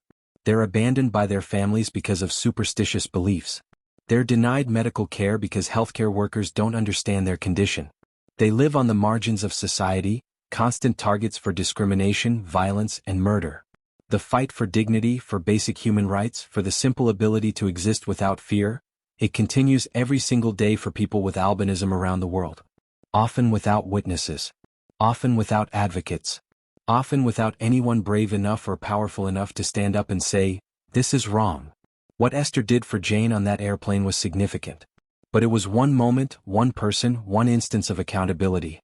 The larger fight, the global fight for people with albinism to be treated as full human beings deserving of dignity, respect, and safety, that fight requires millions of moments, millions of advocates, millions of people willing to speak up when they see injustice. Back in the first-class cabin, as the flight continued its journey across the Atlantic, Jane was thinking about something else. Something that had been building in her mind ever since she'd stood up and spoken her truth to Peggy Jones. "Esther," Jane said quietly, pulling her tablet out of her bag, "I've been thinking about the symposium. About my presentation." She opened her art portfolio, scrolling through images of her work. Her artwork was stunning. Portraits and abstract pieces that explored themes of identity, visibility, otherness, and beauty in unexpected places. Faces of people society typically ignored or feared. Colors and compositions that challenged conventional ideas of what was beautiful or worthy of attention. "I was just going to present my art and talk about my techniques and influences," Jane continued. "I was going to keep it purely about the technical aspects of my work. I wasn't going to mention my albinism at all, except maybe in passing if someone asked why I was interested in certain themes." She looked at Esther, her violet eyes reflecting something new, a tentative courage, a willingness to be vulnerable in a way she'd never allowed herself before. "But now I'm thinking, maybe I should talk about it? About what it's like being an artist with albinism. About how my condition has shaped my perspective, my art, my understanding of how we see and are seen." Her fingers traced over one of her portraits, a stunning piece depicting an elderly homeless man, his face weathered and scarred, but rendered with such compassion and dignity that viewers couldn't help but see his humanity. "All of my art is about visibility, about seeing the humanity in people that society has decided don't matter. People who look different, who exist on the margins, who make others uncomfortable." Jane's voice grew stronger. "I've always known why I'm drawn to those subjects. Because I am one of those subjects. Because I know what it feels like to be stared at, to be seen as other, to have people decide you're less human because you look different. But I've never said that out loud. I've never connected my personal experience to my work publicly." She looked at Esther. "Do you think I should? Should I talk about this at the symposium? Should I tell my story as part of presenting my art?" Esther didn't hesitate. "Janie, your voice absolutely matters. Your story matters. And I think there are probably hundreds of young artists at that symposium who feel like outsiders for one reason or another, because of how they look or their background or their identity, who need to hear that someone like you can not only survive but thrive and create extraordinary beauty." She gestured at the artwork on the tablet. "Your art is powerful on its own. But knowing the story behind it, understanding the perspective that shapes it, that makes it even more meaningful. You're not just an artist exploring themes of visibility and otherness theoretically. You're an artist who has lived those themes, who understands them from the inside." Jane nodded slowly, a plan beginning to form. "I could create a whole presentation about it. About being seen and unseen. About how my albinism has made me hyper-aware of how we look at each other, how we categorize people as worthy or unworthy of attention based on surface appearances. About how art can challenge those assumptions and force us to see differently." Her excitement was building now, her artistic mind already composing the presentation, visualizing how she'd structure the narrative. "I could talk about specific pieces and how they relate to my own experiences. I could discuss the technical challenges of creating art when you have severe visual impairment. I could address the intersection of disability and creativity." She paused, vulnerability creeping back into her voice. "But I'm scared. What if people just focus on my albinism and not my art? What if they see me as a victim telling a sad story instead of as a serious artist? What if I open myself up like that and people use it against me?" Esther reached over and took her friend's hand again. "Then you'll deal with it. You'll face it. But Janie, think about what you said earlier, that maybe other kids who look different need to hear that they matter. That their voices matter. That their perspectives matter." Her voice was gentle but firm. "You can't control how people react. Some people will focus on the wrong things. Some people will miss the point entirely. But some people, maybe a lot of people, will hear exactly what they need to hear. They'll see your art and understand it in a deeper way because they understand your perspective. They'll see you standing on that stage talking about your work and your experiences and they'll think, if she can do that, maybe I can too." Esther squeezed Jane's hand. "And I'll be right there beside you. Front row, every single minute of your presentation. You won't be alone." Jane smiled through fresh tears. How many tears could one person cry in a single day? and nodded. Okay, I'll do it. I'll talk about it. I'll make my presentation about living with albinism and creating art that challenges how we see each other. She looked down at her artwork with new determination. Maybe my voice does matter. Maybe I do have something important to say.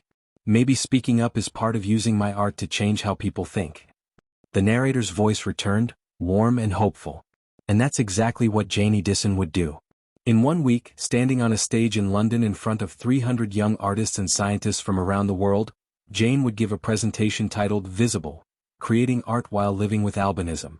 She would show her artwork and explain how her condition had shaped her artistic vision.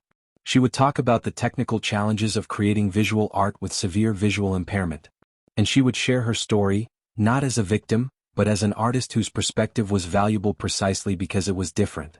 Her presentation would be met with a standing ovation. It would be recorded and posted online, where it would eventually be viewed over 10 million times. It would be shared by art educators, disability advocates, and parents of children with albinism around the world. It would become a touchstone for conversations about representation, visibility, and the value of diverse perspectives in art. But that was still in the future. Right now, at 30,000 feet, Jane was just beginning to understand that her voice mattered, that her story was worth telling, that she didn't have to hide her experiences to be taken seriously as an artist. The flight continued on, the hours passing more peacefully now. Richard Mills checked on the girls regularly, bringing them snacks and drinks and asking if they needed anything. Other passengers occasionally approached to offer words of encouragement or to share their own stories. Thomas Whitmore stopped by to tell them about a case he'd ruled on involving discrimination against a person with dwarfism, and how their courage today had reminded him why that ruling had mattered. Sarah Chin discussed the legal process that would unfold and assured them that she'd be there every step of the way if they wanted her representation. The flight was beginning its descent into London when Captain Elizabeth Roberts's voice came over the PA system one final time. Her tone was serious, official, but also carried a warmth that conveyed genuine care for her passengers. Ladies and gentlemen, this is your captain speaking. We'll be landing at London Heathrow in approximately 30 minutes. The weather is clear and we expect a smooth landing. She paused, and when she spoke again, her voice carried more weight. Before we land, I want to address an incident that occurred in our first-class cabin earlier today. As many of you may have heard or noticed, a member of our crew was removed from active duty due to discriminatory behavior toward passengers. Throughout the entire aircraft, first class, business, economy, passengers stopped their conversations and focused on the announcement. This was unusual. Captains didn't typically address disciplinary issues over the PA system.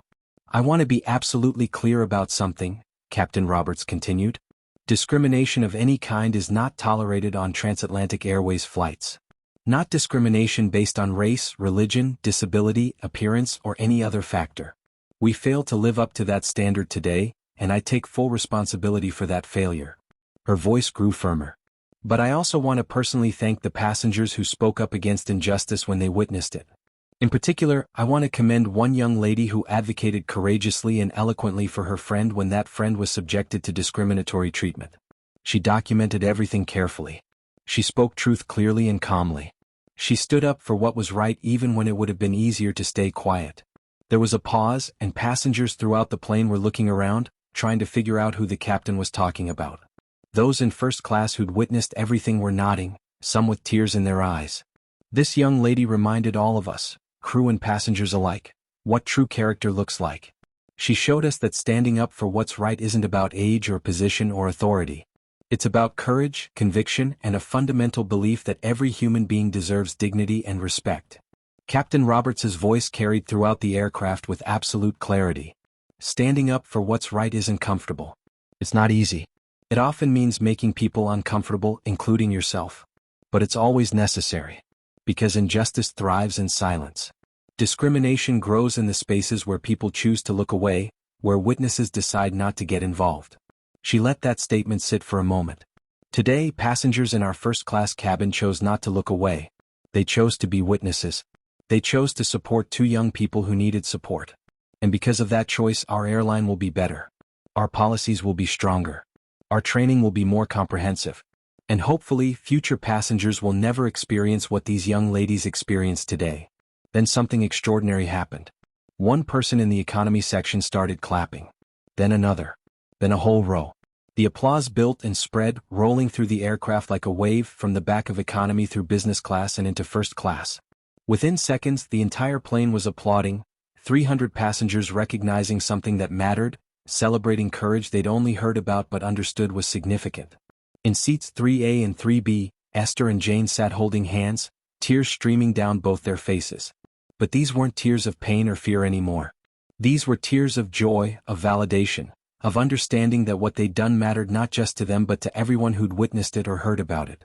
Jane turned to Esther, her violet eyes shining, her pale face transformed by a smile that was equal parts wonder and hope.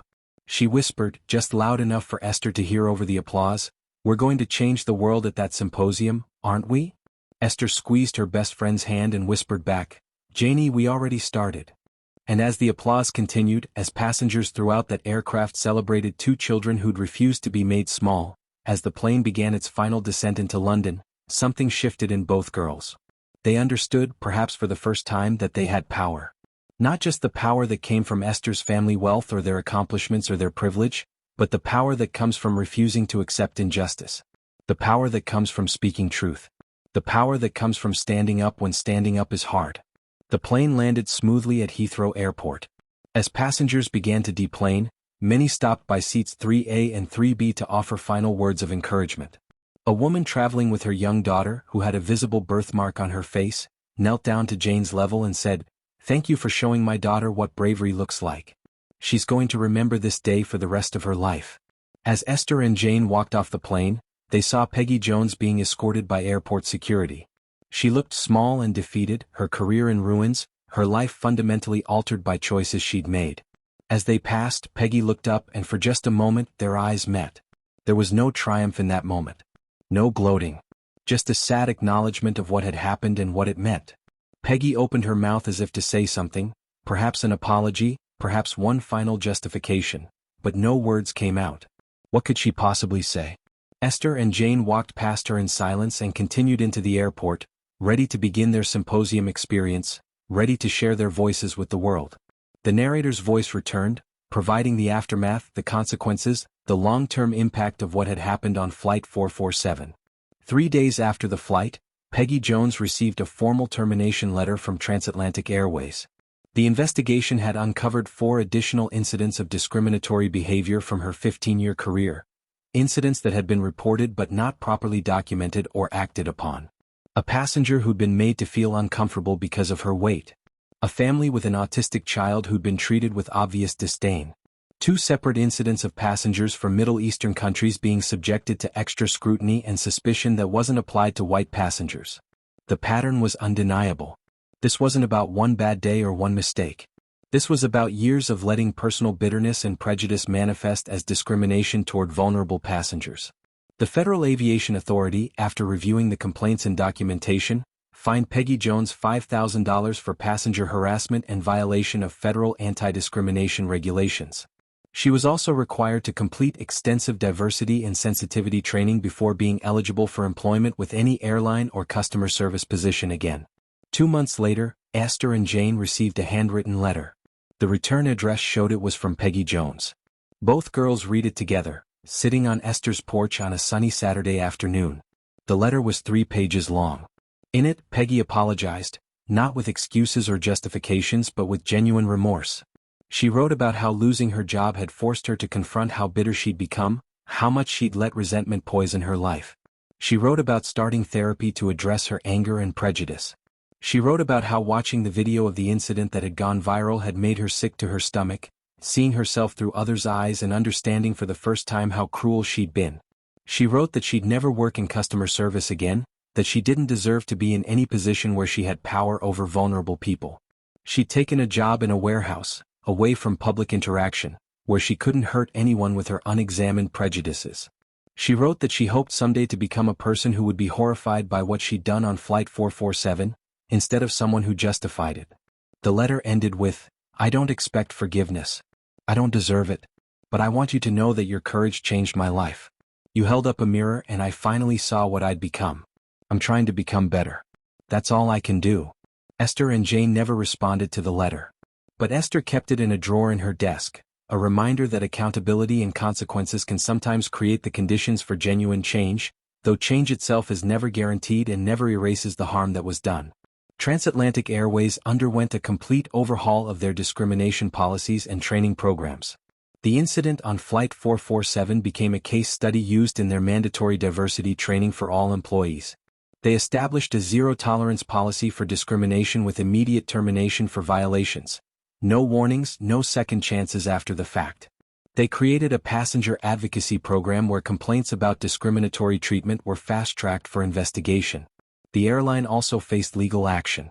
Sarah Chin, true to her word, filed a formal complaint on behalf of Esther and Jane with their parents' permission. The case was settled out of court. The financial settlement, $50,000, was placed into a college fund for Jane. But more significantly, TransAtlantic Airways donated $100,000 to the National Organization for Albinism and Hypopigmentation, funding education programs and advocacy work for people with albinism across the United States. They also partnered with Under the Skin, an organization working to protect people with albinism in Africa, donating an additional $100,000 to fund security programs, education initiatives, and medical care for people with albinism in Tanzania and Malawi, two of the countries where violence against people with albinism was most severe. But the most significant impact was what happened to Jane and Esther themselves. Jane's presentation at the International Youth Arts and Science Symposium, titled Visible, Living with Albinism, was the most attended session of the entire week-long event.